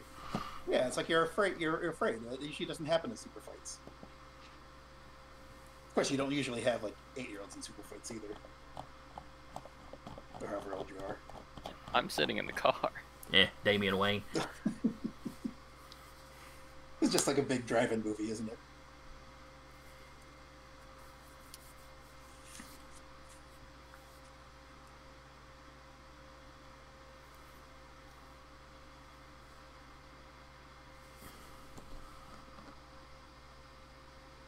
Okay, now you can have Squadron punch him again, now that I know he won't die. Oh, that's right. You don't have to roll with that. You just heal. Just what you do. Okay. Yeah, it's just the amount. Did you ever say how much it was? It is 5 points. Okay. So that be sure you added the 5 points back. Yeah, I'm back up to 7 stamina. Yeah, let's see if they can do something about that. Alright, the one that was fighting Serpent Boy.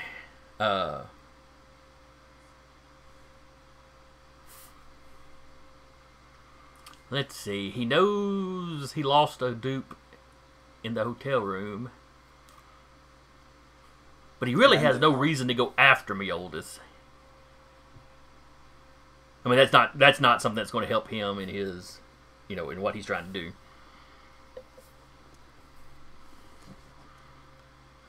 So he's going to try to distract Frost Giant. He's going to try to put a condition on Frost Giant. Again, it's coming in and striking him at his knees. Brilliant tactics, I say. So he's going to try to put the off balance on him so the other two can tap that. So that's going to be his prowess versus Frost Giant's prowess. Leaving me in suspense here, dice roller. Ooh.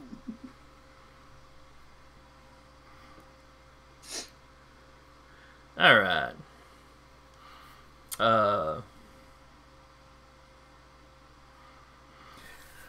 So he zips forward. Maybe one of the other squadrons, looks over your shoulder. Maybe you hear the flap of his scarf in the wind. Something tips you off, and you kind of jostle to the side, and he goes zipping. He goes, zipping from behind you, zipping past you about knee level, and then he kind of, pulls himself back up, gains some altitude. But he fails to do anything to you, and the other two make their attacks.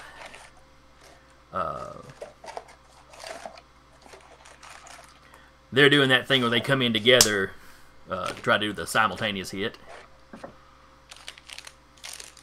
So both of them are going to try to hit you, but the second one is just trying to boost the first one's damage.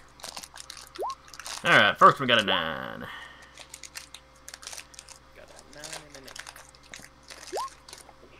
Alright. So the first one, it's a tie, so it's a marginal. So he'll do half damage. The second one does manage to add to that, though. So that'll go up by 1. So let's see, half of his strength is 3 rounded down.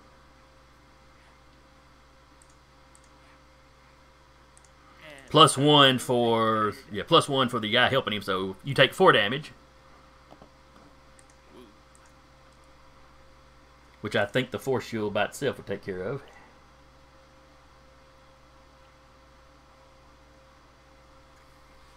Yep. That +1 is just not impressive when you add it to half damage.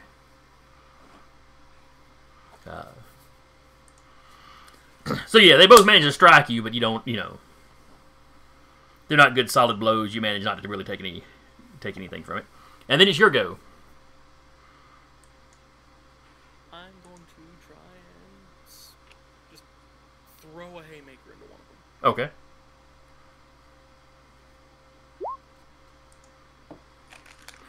All right. Coordination, or prowess rather. All right, so you do half damage. So that'll be 4 damage. All right. And then I'm going to give you an even odd roll to see if you hit the undamaged one or the one you already hurt. Alrighty.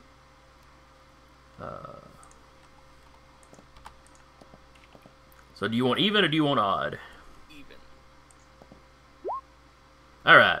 I'm assuming you want to hit the one that you already hit. Yes. So that's 4 damage. He's still up, but he ain't looking too good.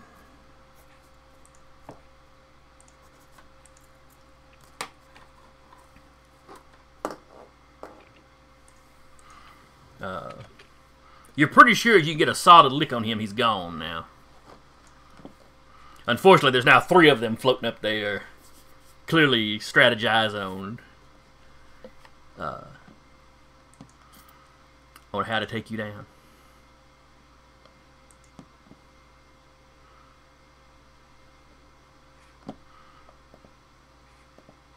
Servant Boy. Right. You hear the sound. You know, y'all are talking, but you still hear the sounds of fighting outside. Yeah, so Serpent Boy will go ahead and ask the Hell Daughter. First of all, he'll say, you know, what do you like to be called? If you don't seem to be too crazy about Molly. What do you like to be called? I can't remember if I actually got a name from her. I don't think I actually got like a name from her last time. I think she'd announced herself as me oldest Hell Daughter at the. Okay. Because everybody heard the last name was like, oh. Okay, well that's true. In that case, I'll just refer to her as oldest Hell Daughter. Hey, would you mind helping my buddies? I bet we could. I bet we could talk them into helping you out in return.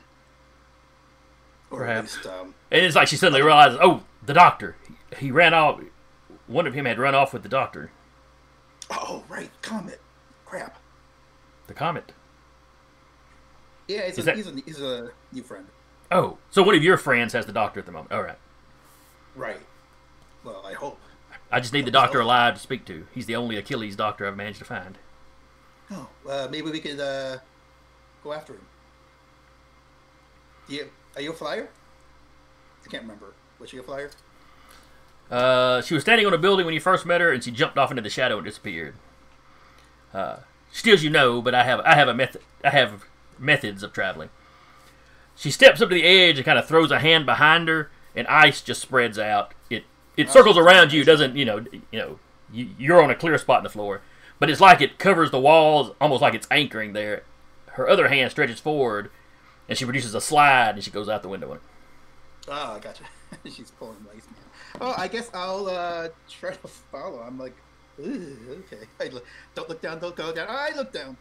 And he'll just try to like follow her. I guess I don't know. Maybe I might end up going full Plastic Man at some point and just kind of like try to maybe cling to the sides with maybe wrap his arms around the bridge and just use his legs to try to like maneuver. If he can get any traction. I don't know how that works out. I don't have resistance to cold, so this is probably going to get uncomfortable real quickly. But I'll do what I can. But you'd mentioned helping the buddy, so her slide is really just kind of going down to the ground at this point. Okay, so I can just let gravity do the work. Yeah. Kind of goes down and kind of up and then plateaus off, and she's just kind of standing on top of that. Okay. You go sliding down, arms pinwheeling, and when you get to the top of that little crest at the end, she kind of reaches out and snags you and sits you there. She's clearly quite strong. Might not be really superhumanly strong, but way stronger than a woman her size would generally be. Mm-hmm. And like, how old does she appear to be? 16 to 18. Okay, so she's okay. If she was just somebody on the street you were passing, you wouldn't think she was 20 yet. Mm-hmm. So would it be safe to say that by Norse deity standards, she's a teenager like me? Probably. Just maybe like a year or two older. Yeah, she definitely comes off as a little older than you. Upper class, as opposed to my second year. Yes, basically. She would be a junior or senior or whatever. Gotcha.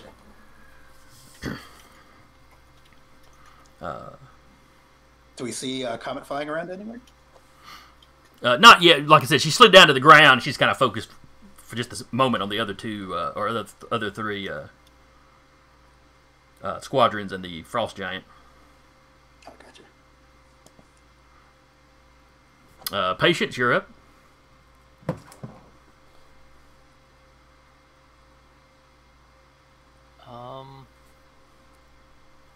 I guess I'm gonna switchboard ask. Let me go ahead and ask Serpent Boy what's up. What's going on? Are we friends or enemies with Hell Daughter? We're friends. We're cool. We're cool. Alright, do you need to know where Comet is? Yeah, Dr. Moore's got Gotta help the eldest Hell daughter find her father. All right. And that's cool, right? Using the mental images that I'm getting from him, from a Servant Boy, I'm going to give him the general direction of Comet, so he can go in the right way. Oh yeah, we got the mental lingo. Yeah. Yeah. You can switchboard with Comet. You know, where are you at, or you know, what do you see, kind of thing. Yeah. Well, in that case, he'll. You know, maybe one of us should think out and see if he's still conscious.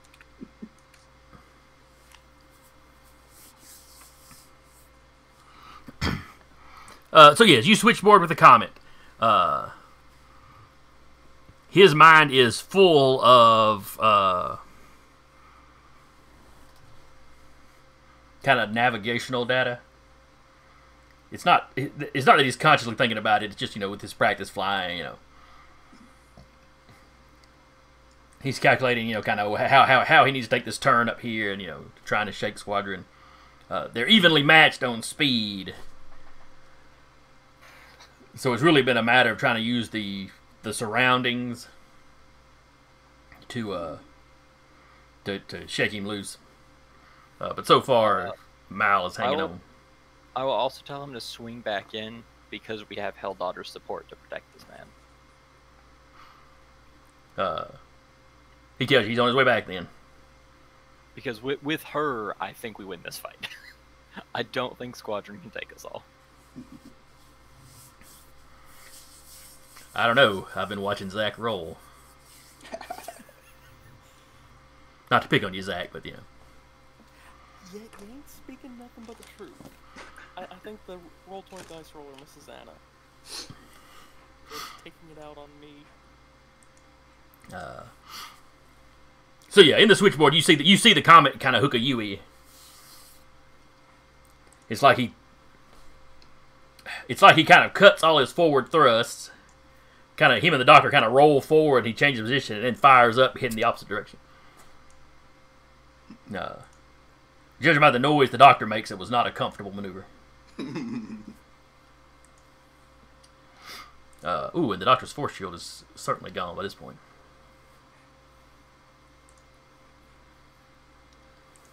I will put a force field on the Doctor. There's my action. That wasn't just all talking. Alright.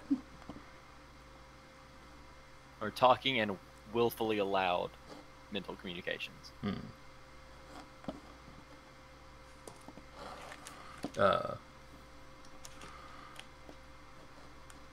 Oh yes, I should probably bring Molly's miniature down. Over here with Servant Boy. The Comet is... we'll say he's off over here somewhere. But in the process of circling back around. We'll put the Squadron in the middle of all of you. Alright. That looks good.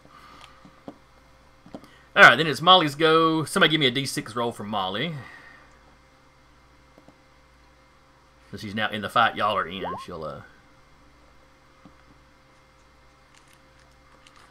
Alright, so it's a 4 plus her coordination. Plus her specialty with her power. Alright, so that's an 11 actually that Mal's got to beat.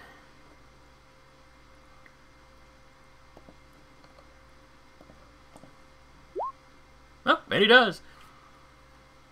So a very sharp-looking shard of ice goes flying up at him.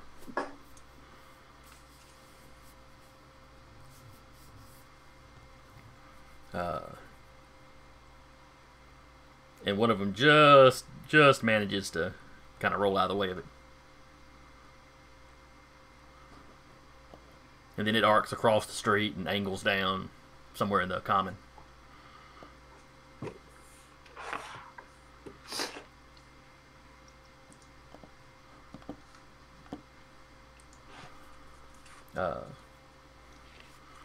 It hits the ground close to some people. You hear some startled shrieks by people that were, you know, some distance off, but still close enough to be kind of filming. Server boy, you see Molly look slightly embarrassed, and then she kind of waves her hand, and the ice dissipate.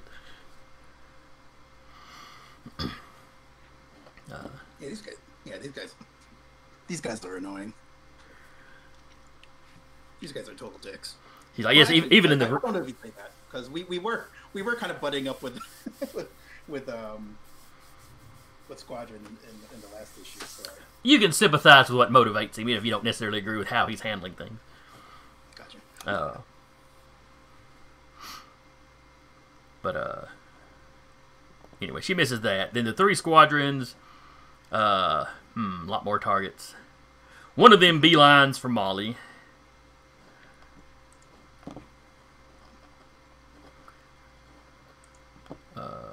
This would be his prowess, but without his.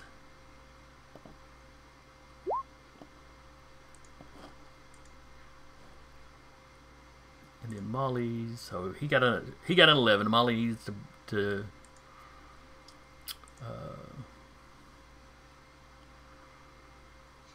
let's see. This is prowess. Ooh, her prowess is not great. Her coordination is pretty good, but her prowess, not so much.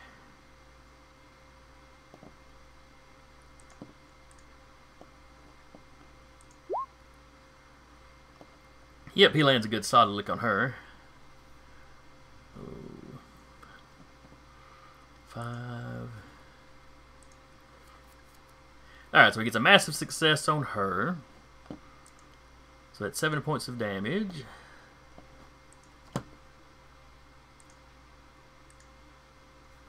But only that much of it gets through.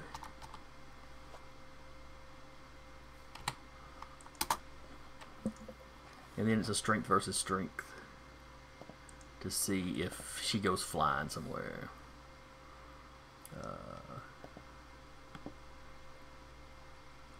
So he's got a strength of 7. She's got a strength of 5. Alright, so one of the squadrons flies down. Just, Superman charge, 2 fists into Molly. Then he kind of swoops up where she goes flying an area back. So she flies, where she's kind of parked herself in the middle of the street. She goes flying back towards the hotel and smashes through one of the front windows into the hotel lobby.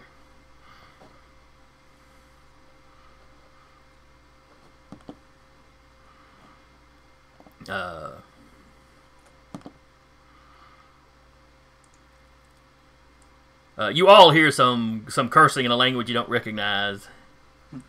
It's obvious to everybody that it is cursing. Frost Giant might actually know the language.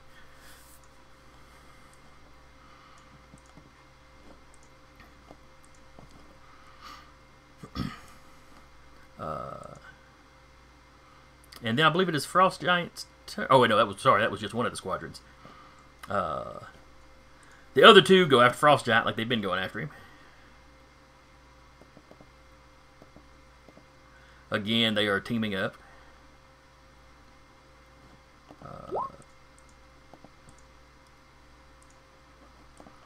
So his prowess of 6. Alright, well, the primary attacker missed. And the other guy just got a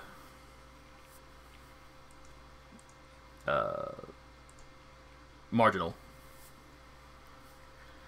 So they don't coordinate their attack properly. The second guy does get a lick in, but it's only doing half damage, which is not going to get through the force shield that Patience has put up around him. They seem confused at how they were hurting. They know they were hurting you before, and now they just can't seem to do nothing to you.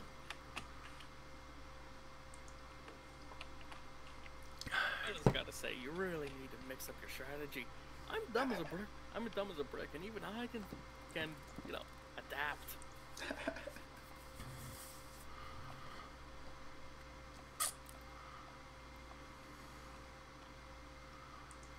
They all just sort of nod like, hey, like you've got a good point.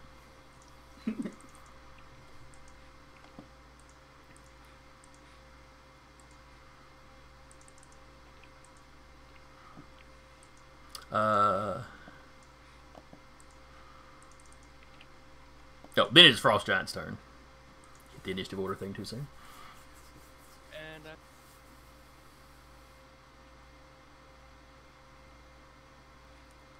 I think you cut off on it.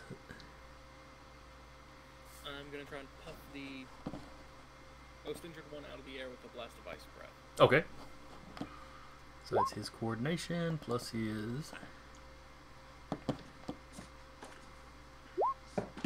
Hey, you hit him.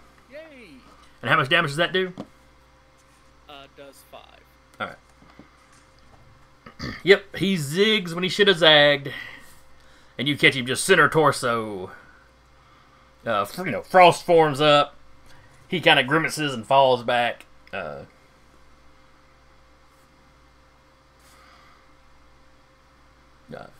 He hits the ground, and the other 2 squadrons you see poof out of existence. Oh, Oh. got the real one.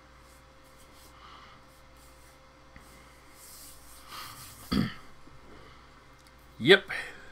When you showed up, the one up in the air holding the doctor, the one that would have been, the prime target if the government happened to have a sniper in the area. Yeah, it turns out he was one of the dupes. That's the one me oldest took out in the hotel room. The real him was just kind of mixed into the fray. Mm-hmm. Oh, I see. Nice. I high five Frost Giant. I high five back. But, like a thumb. Gently, please.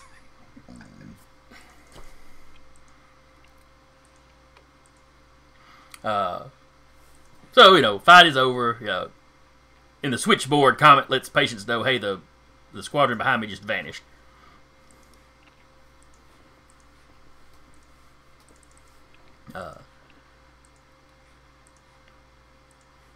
My oldest comes out of the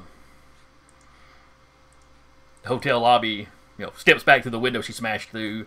She's like shaking glass out of her hair, getting it off her shoulders. She looks around. When she sees Squadron laid on the ground, she starts stalking towards him, and like a spear made of ice is forming up in her hands. Whoa, whoa, whoa, whoa. I'm gonna really quickly snatch him up.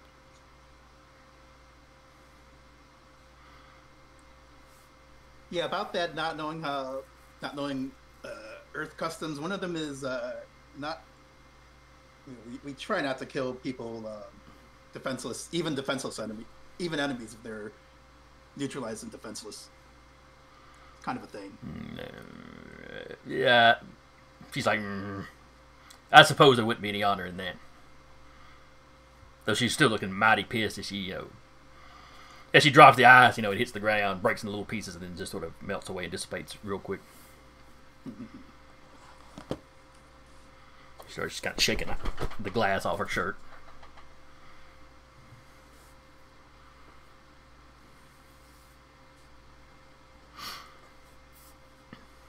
The Comet comes back and lands. The doctor gets up, steps off and brushes himself off.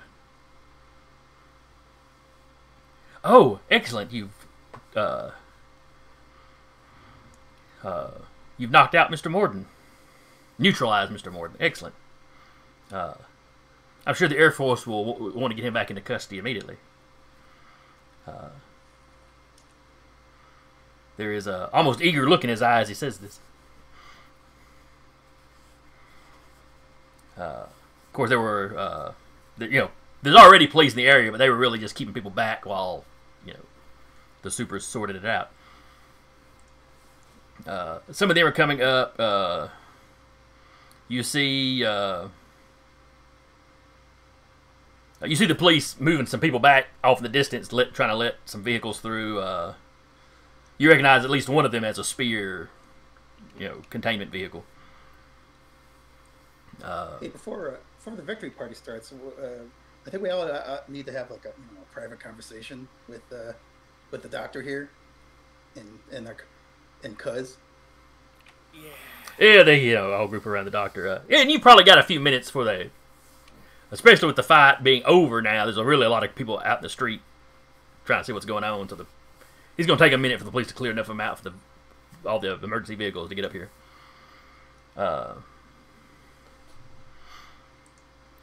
So as y'all approach Dr. Moore, he's like, there's very little I can tell you. There's a lot of classified information, regarding Mr. Morden. Well, yeah, about those classifications. We just kind of look. We have a cousin who maybe kind of has some amount of diplomatic immunity around when it comes to those classifications. You might want to just choose to voluntarily, on the down low, be responsive to her questions. She's look, she's just looking for her dad. Can't you help her out with that at least? That can't violate national security, can it? Well, that would depend on who her father is. Well, that's what we're trying to find out. So she doesn't know her father's name, but thinks I would know him in some way. Maybe you want to take over at this point? All right, and she proceeds to explain, more or less like she explained to you. The doctor's just kind of sitting there. Oh, oh yes, the goddess of death, of course. Mm-hmm.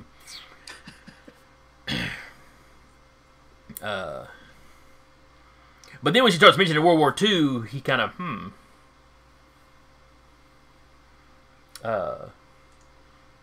He goes, I can neither confirm nor deny that there is a Project Achilles. Oh, come on. We all. You're not going to convince us that we're not cranking out super soldiers. I mean, look at that Independence guy in the Spear Team. He was another. I believe he was another accident, like Mr. Morden here. Unfortunately, I couldn't get the classified info. I couldn't get the Air Force to assign him to me. It's a shame. Well, I bet that was classified info. Now that you started, see, that wasn't so bad. And now that you started, no reason not to continue. All right, this is all I can tell you. Whatever project I may or may not be involved with at the moment, I have only recently become involved in. What I was doing down in Florida was its own thing that has now been rolled into something else. That something else has files on people, on the supers that were involved in the Second World War, and even further back, truthfully, as a matter of historical record, and what have you. I don't know all the specifics, but I do have access to those files. Depending on who or what she's looking for, the government might even be willing to tell her. Well, we're not looking. I don't think we're necessarily looking for one of our guys. Maybe someone from the Asian theater of the war. Someone who might have extended lifeline. Does that ring a bell at all? Well, there's quite a few supers that seem to have extended lifespans. The Primus, of course. Underpants. He just knowingly says to hell out her underpants. She nods like she's afraid you're saying something that makes sense that she's just not getting. She doesn't seem like she's not getting it. Yes, underpants. But he'll admit that he owes you all. He's sure the government's going to want to talk to her about attacking a military base. But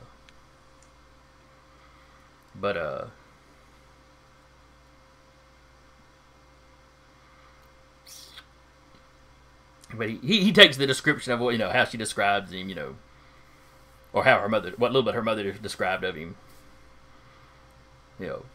When she mentions, her mother said he was from the East, the doctor specified, or you think, Middle Eastern or Far East or,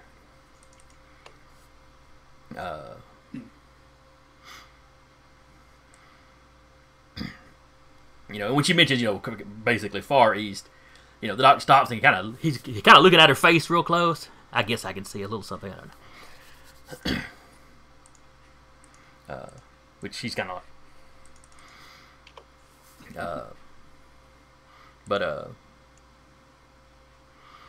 So yeah, y'all are chatting.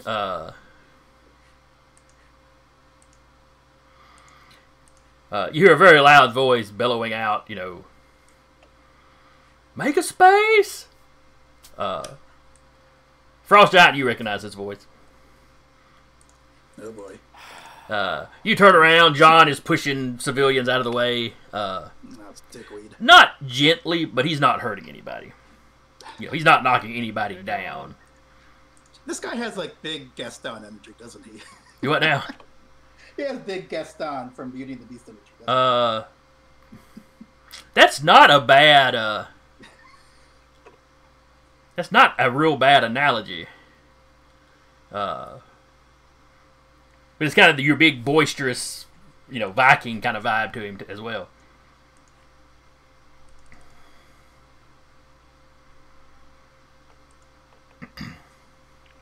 So he strolls up to y'all. He, you know, nods up to Frost Giant. Ah, I see you found Molly for me, Blue. Well, yeah, that's a word for it. I think she more found us. You know, he looks over. Updated your outfit. Been in a bit of a tussle. Told you should have practiced more.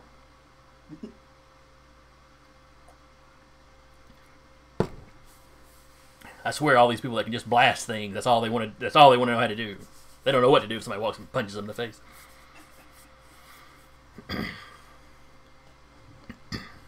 Not like Blue here. He's got a face made for punching. And you have an ass made for punting. Yeah. He gets Servant Boy laughs loudly and darkly at that one. But he takes it good naturedly. So Molly fills him in on what's going on.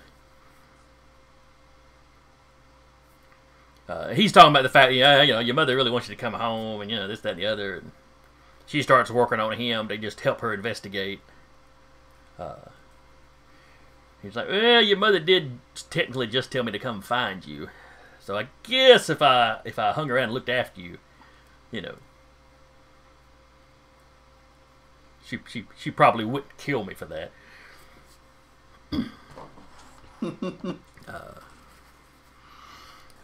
Spear eventually comes up. Agent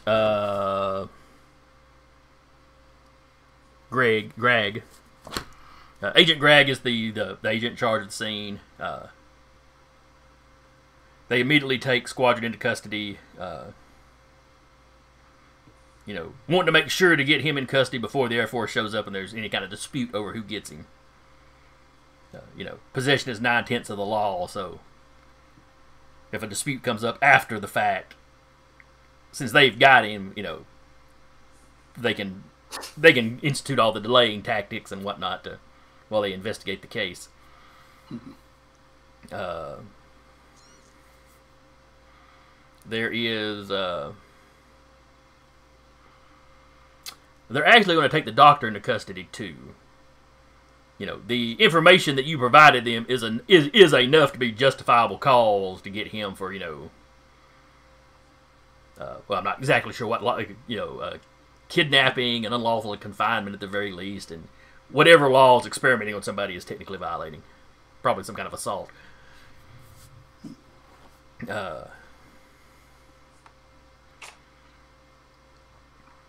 He doesn't seem real flustered, but he doesn't seem like the type of guy that gets real flustered. You get a kind of an off vibe from him. You know, he was awfully calm during all the flying around and jostlings.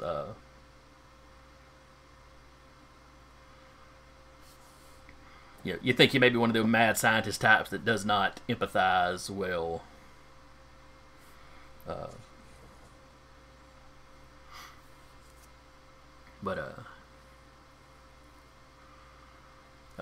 Molly has an issue with them taking him into custody, though, since he was supposed to be helping her.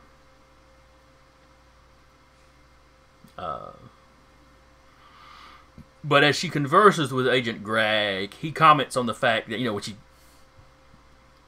when what she's actually looking into is presented to Gregg, he tells her Spear has access to most of what the government knows about World War era superhumans. They might be able to poke around, and find something out. And technically, they really need to take her into custody too.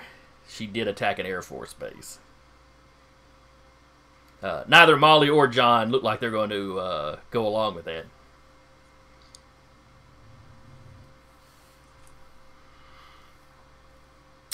Gregg is kind of, looking at Comet and Frost Giant like, you guys are going to back me up here? If I could make either of these two do what I say, this whole affair would have been wrapped up a lot quicker. Good luck. She's my cousin. Can I say? She's family.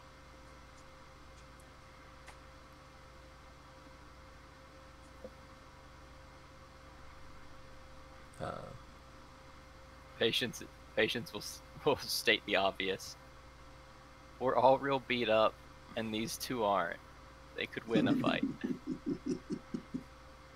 Gregg's like, all right, you make a fair point there, and I certainly, there's a lot of civilians around now. I don't want, de-escalate. I understand. Okay. He goes, he does look at Patience. You look like you came through it all right, though. I sat in the car. Also, Miss Shiny Lady. Do you agree not to attack anyone else while we help you?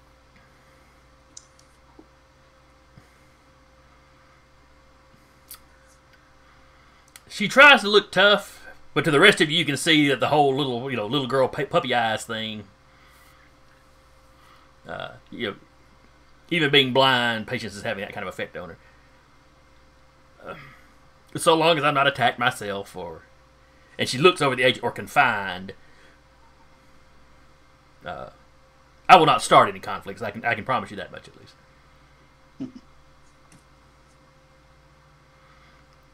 And Gregg just kind of, okay, I can kind of work with this. How about you all come back to the office with me? As long as Miss Helldaughter here is cooperating, we won't put her in a cell. We will need to talk. I'll see what I can do about finding, pulling up some information on the World War II stuff that she needs. Apologies and permission slips.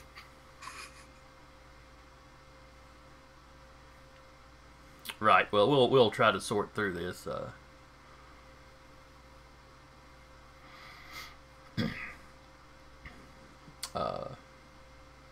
Like I said, they've loaded Squadron up in the van. They start loading all the rest of you up.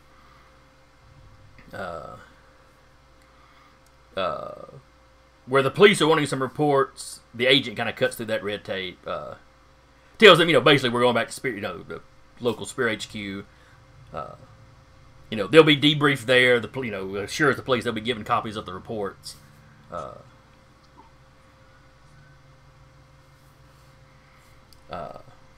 The police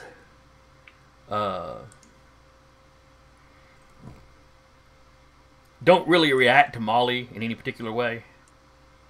They don't know her, then they don't recognize John either, but all the public saw of her was her fighting the villain that started it, so they're kind of, writing her off as another superhuman that got involved. And, apparently they are not aware of the attack, or not aware that she was a part of the attack on the base. Like maybe the Air Force isn't exactly gushing information out to other people about that.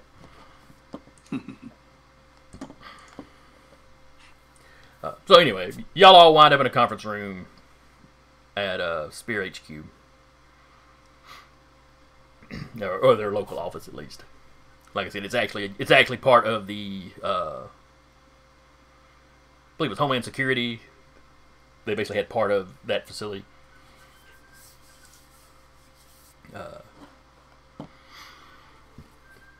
So they sit you down. They tell us what happened. From the time you showed up. Were those sirens coming from your end? Yeah, sorry. Oh. Something going through the neighborhood. Let me just. I guess I have the sounds on.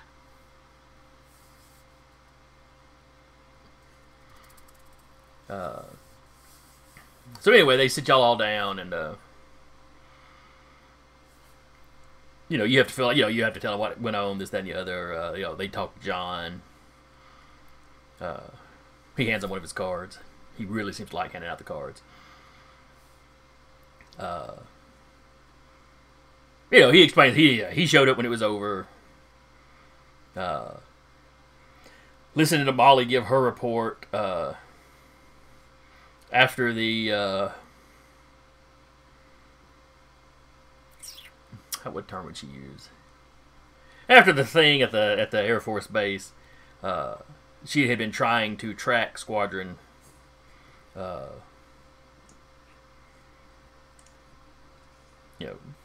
From their brief interaction at the base, he seemed to know something about these doctors. So she'd been tracking him down, but but when she showed up, she showed up demanding answers from him. She admits maybe she came on a little aggressive, and they wound up in a fight. But she was aggressive because he was trying to kill the doctor that she thought she needed to talk to, even though it turns out that doctor may not actually know anything. Apparently he was new to the Achilles thing, not one of the actual Achilles doctors she needed to speak to. Some of the agents visibly wince every time she says Achilles. I was like...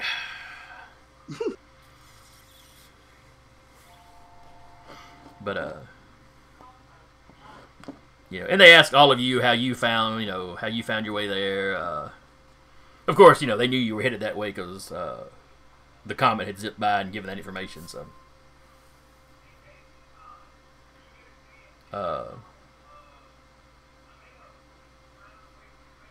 let's see. The Boston Globe has started printing some of the information.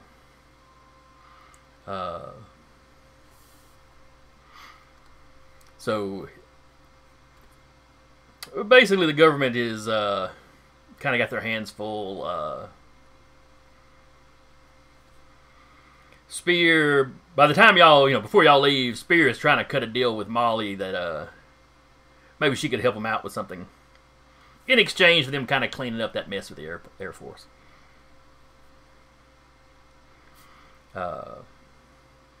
They do pull up some information on the World War II heroes. They've got the same report that's in the files that y'all had, where one of the only actual known, American-produced super soldier, the American Sentinel, had, he had reported in a conversation he had with the Crucible about this immortal, or not immortal, but this demon hunter, type mystic. Oh no, excuse me, I'm getting ahead of myself. About, the Crucible investigating hell being on Earth. This string of dead guys they had found, in states of undress and whatnot.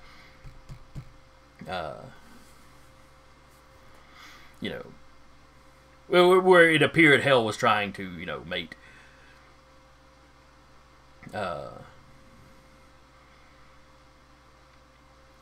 But Spear has access to some other stuff that doesn't tie directly into that, but with Molly being able to tell him, he's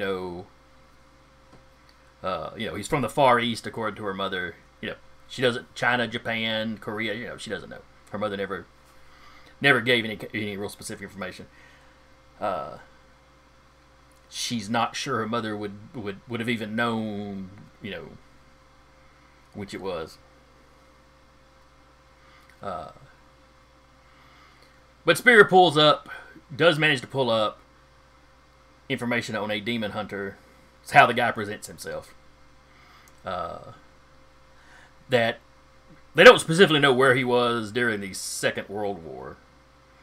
They know he's traveled through Europe some. They know he's traveled through China some. They try to keep kind of tabs as best they can. Oh, really, anything superpower.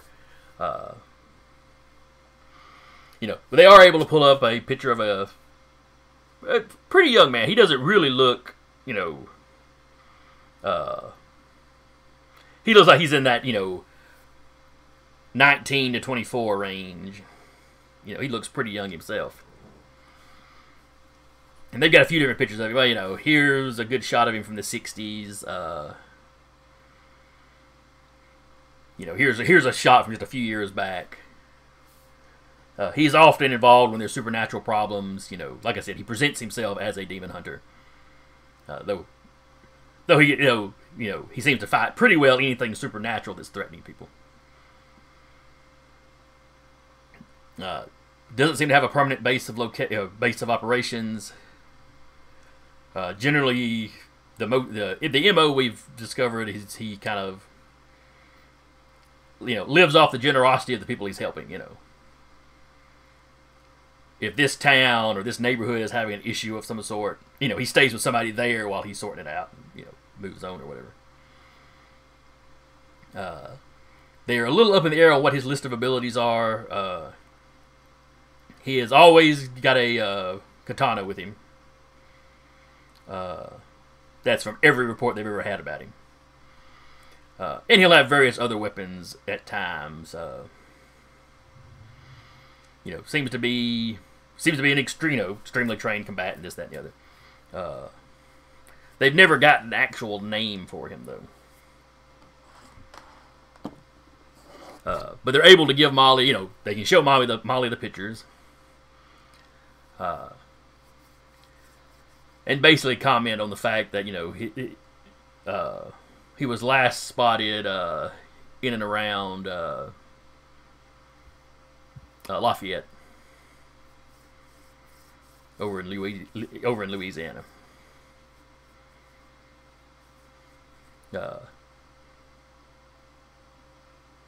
And she says that Molly just kind of nods, and you see John kind of leans over. It's one of the states. I'll show you where it's at. And then he kind of glances at the agent. It's her first time in the States.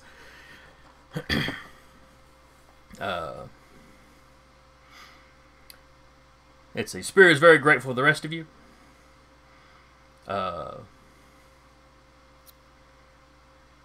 If they can be of any help to you in the future, feel free to contact them. Greg gives you all his, not his personal number like his home number, but his, his work cell phone.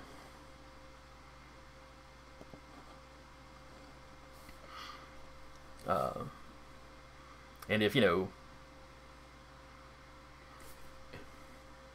some big trouble should crop up, in the Boston area, he hopes it would be all right if he contacted you if Spirit needs some superpowered assistance. We'll probably be there already. He goes, you do seem to look after your city, so,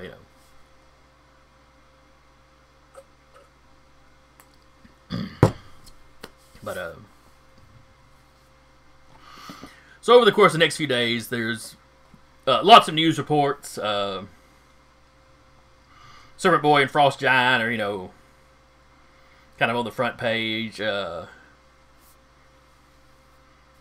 have done some noteworthy, newsworthy stuff before. This is the biggest something they've really done in Boston proper, though.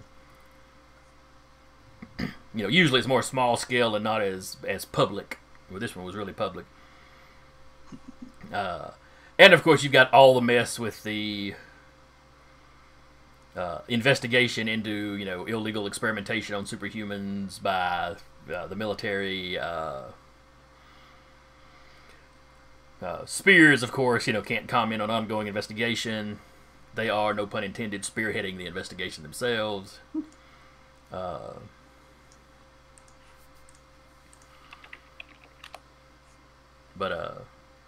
they end up keeping both the Doctor and Morden in custody. The Air Force puts up a little fuss, but then quickly goes into kind of cover their ears mode. From news reports you see with the general and things Greg lets you know, it seems like the general of the Air Force Base is putting up as much fight as he's required to, but that he's not really enthusiastic on trying to cover for these people. It's pretty obvious to Spear that he was, he's in charge of this Air Force Base. He's running this Air Force Base. He's not really involved in experimental stuff. He has a high enough clearance to kind of know some of it may have been going on.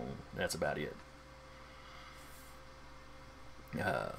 Greg also tells you that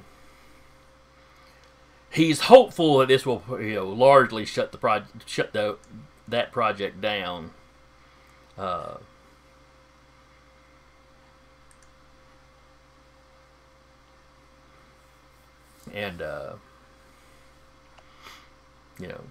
Not that you can count on that, but with all this bad press,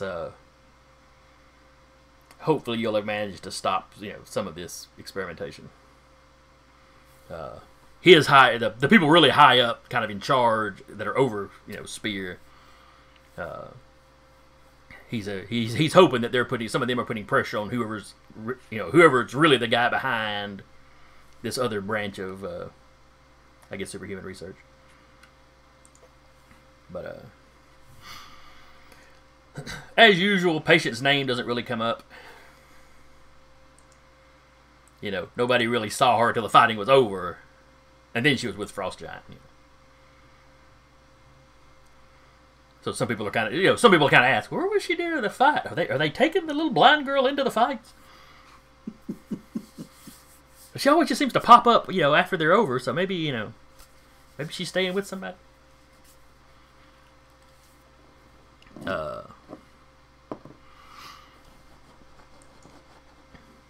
John does take you all out drinking. Well, all of you are of legal age, would really probably just be the comment, and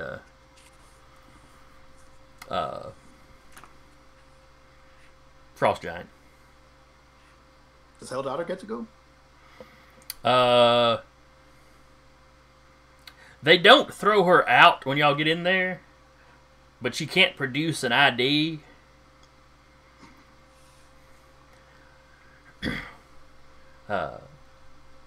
So, she looks old enough to let her stay in there, but yeah, she only gets sodas, which she apparently hasn't had before. It is quite taken with. He takes you, like the Four Seasons were on this side of the Boston Commons. He takes you to a little bar over on this side. It's about where I'm clicking. Because that is where Cheers is located. Hey. The bar that inspired the TV show. Do people shout Norm when I go in? No one knows my real name. Actually, no. Would people do that? If I'm on the news, I don't keep a secret identity. They might know my name actually is Norman. Would they let you in a bar? I think you're young enough that I'm tall enough. It doesn't work. I know it doesn't work like an amusement park roller coaster. I can certainly exaggerate my height if that helps at all. It also depends on how much food they serve there. I really don't know. Plus, how can they tell how old I look anyway? I've got scaly skin. Well, fair enough. When you don't produce an ID or don't request the alcohol, if you request any alcohol, they would require an ID and then it'd be a thing. But so yes, I guess you can be in there. Yes. I'm trying to remember if the actual place is just a bar or if it's kind of one of those restaurant-y. Where they got the bar, but you also got kind of a restaurant area, and I can't remember because it's not like the TV show, but it was a bar that they based the show off of, and then later the bar changed its name to Cheers to capitalize on that. In getting the map ready, I just happened to see it pop up on the Google map. Like, oh, it's right there by the Commons, right where they'll be fighting. This is where the session will end with John taking them there to drink. It is our group tradition. We always end at the bar one way or another. So yes, y'all all end at Cheers, eating bar food and eating, drinking. And then the next day, John and Molly are going to take off. Headed to Lafayette, the last place, I guess you'd say her suspected father is.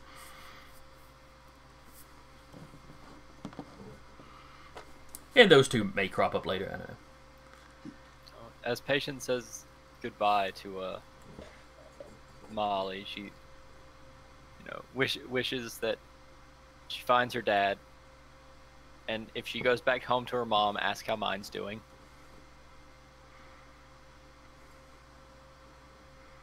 Oh, and she got, it's a very all moment. Molly reaches out and gives you a big hug.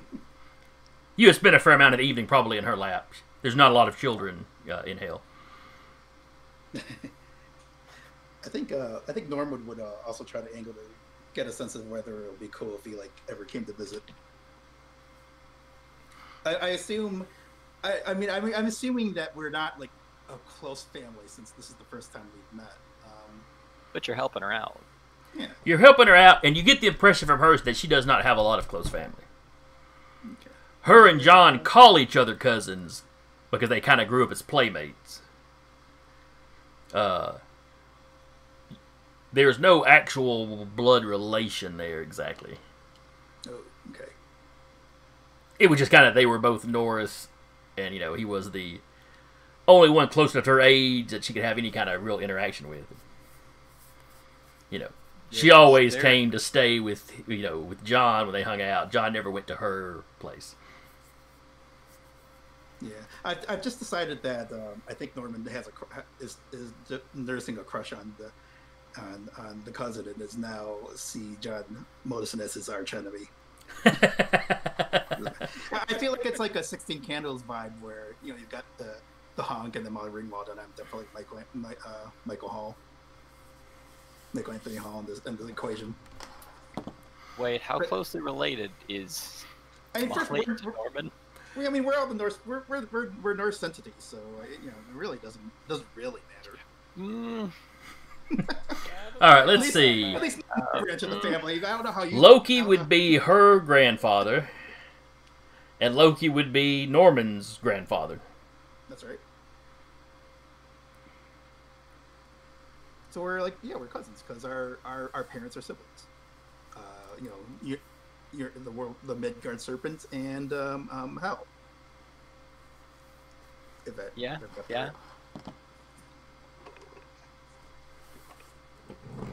But not to get, I don't want to try to get into the science of this because it's probably not harmful. Well, we're going to go with the Percy Jackson novel's take on it. Which is? The God side doesn't count. It's divine ichor. It's not DNA. At some point, he must have realized that he had cousins falling for each other. He's like, well, it is the Greek pantheon, so And that was his. In the Greek pantheon, you really can't avoid that. If you're related to anyone in the Greek pantheon, you're related to everyone in the Greek pantheon. Pretty much. Maybe some of the Titans weren't related to each other, but all the Greek gods basically came through Kronos. So.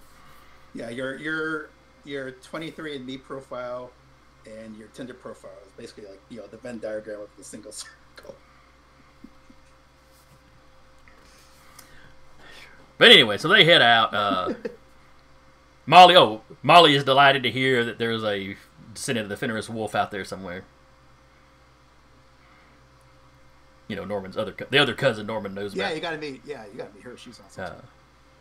Now she would technically probably be third or fourth or whatever. There's some distance there. She's not the child of the Fenris. She's a descendant of. But. Maybe we could work out a family reunion. The last family reunion didn't work out so great. The last family reunion was kind of a mess. Boone getting eaten and all that, but we're still here. There's still Boone up there. So anyway, y'all see them off the next morning. They drive out of town on his bike. You don't know what kind of arrangement they may have come through with Spear, but worst case scenario, she owes him a favor essentially. The Air Force is not really pushing the matter. They got enough on their plate at the moment. So that will wrap up here in Boston with our little super family and the comet. Hope everybody had fun. I enjoyed running. Now, let's see. Our next regular session... Zach, you said you were not going to be able to make it.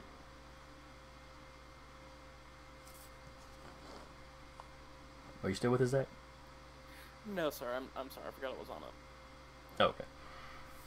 Oh, because you weren't going to be able to make the next session. So if Curtis is back, though, we'll probably still play. And that is that's the 27th. So as long as we want to have 3 players, we'll do some little something. And then it'll be like the 10th of January will be the one after that. So. I feel like there was something I wanted to bring up. How many advancements do we get? For this Oh, yeah, we probably should hand those out. Go ahead and give yourself 2 minors.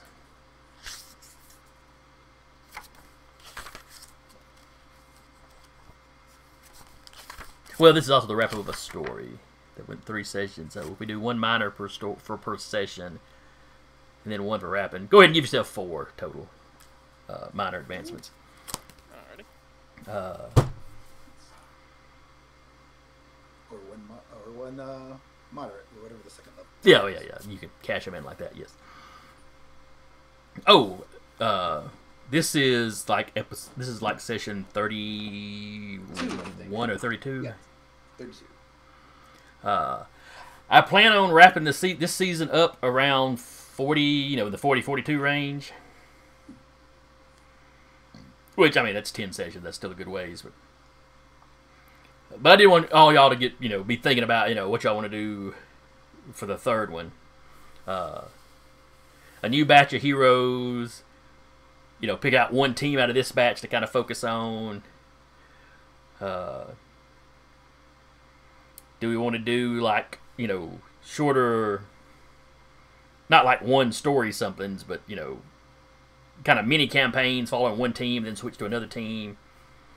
Do we want to switch to a different setting, different, genre within the superhero? I'm open for about anything. Just, 10 sessions sounds like it's a long time, but if it does like some of my other campaigns, I'll be thinking, I got plenty of time, and then suddenly it's just like, oh, right, we've got like 2 sessions left. I got to do something. It's totally what happened in my vampire game.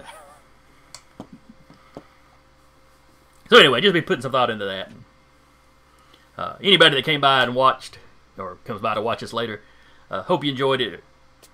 Also, anybody that listens later, because this is going up in podcast form as well. We finally started doing that too. Well, I've been putting it up on our Captivate account. Oh, okay. Still feel like I'm forgetting something, but we're just going to go ahead and wrap here. So anyway, hope everybody enjoyed it. Again, I've been your GM for the day, Jason, and with me has been Mike playing Servant Boy. Night, everyone. Taylor playing Patience. See you. And Zach playing Frost Giant. Bye-bye.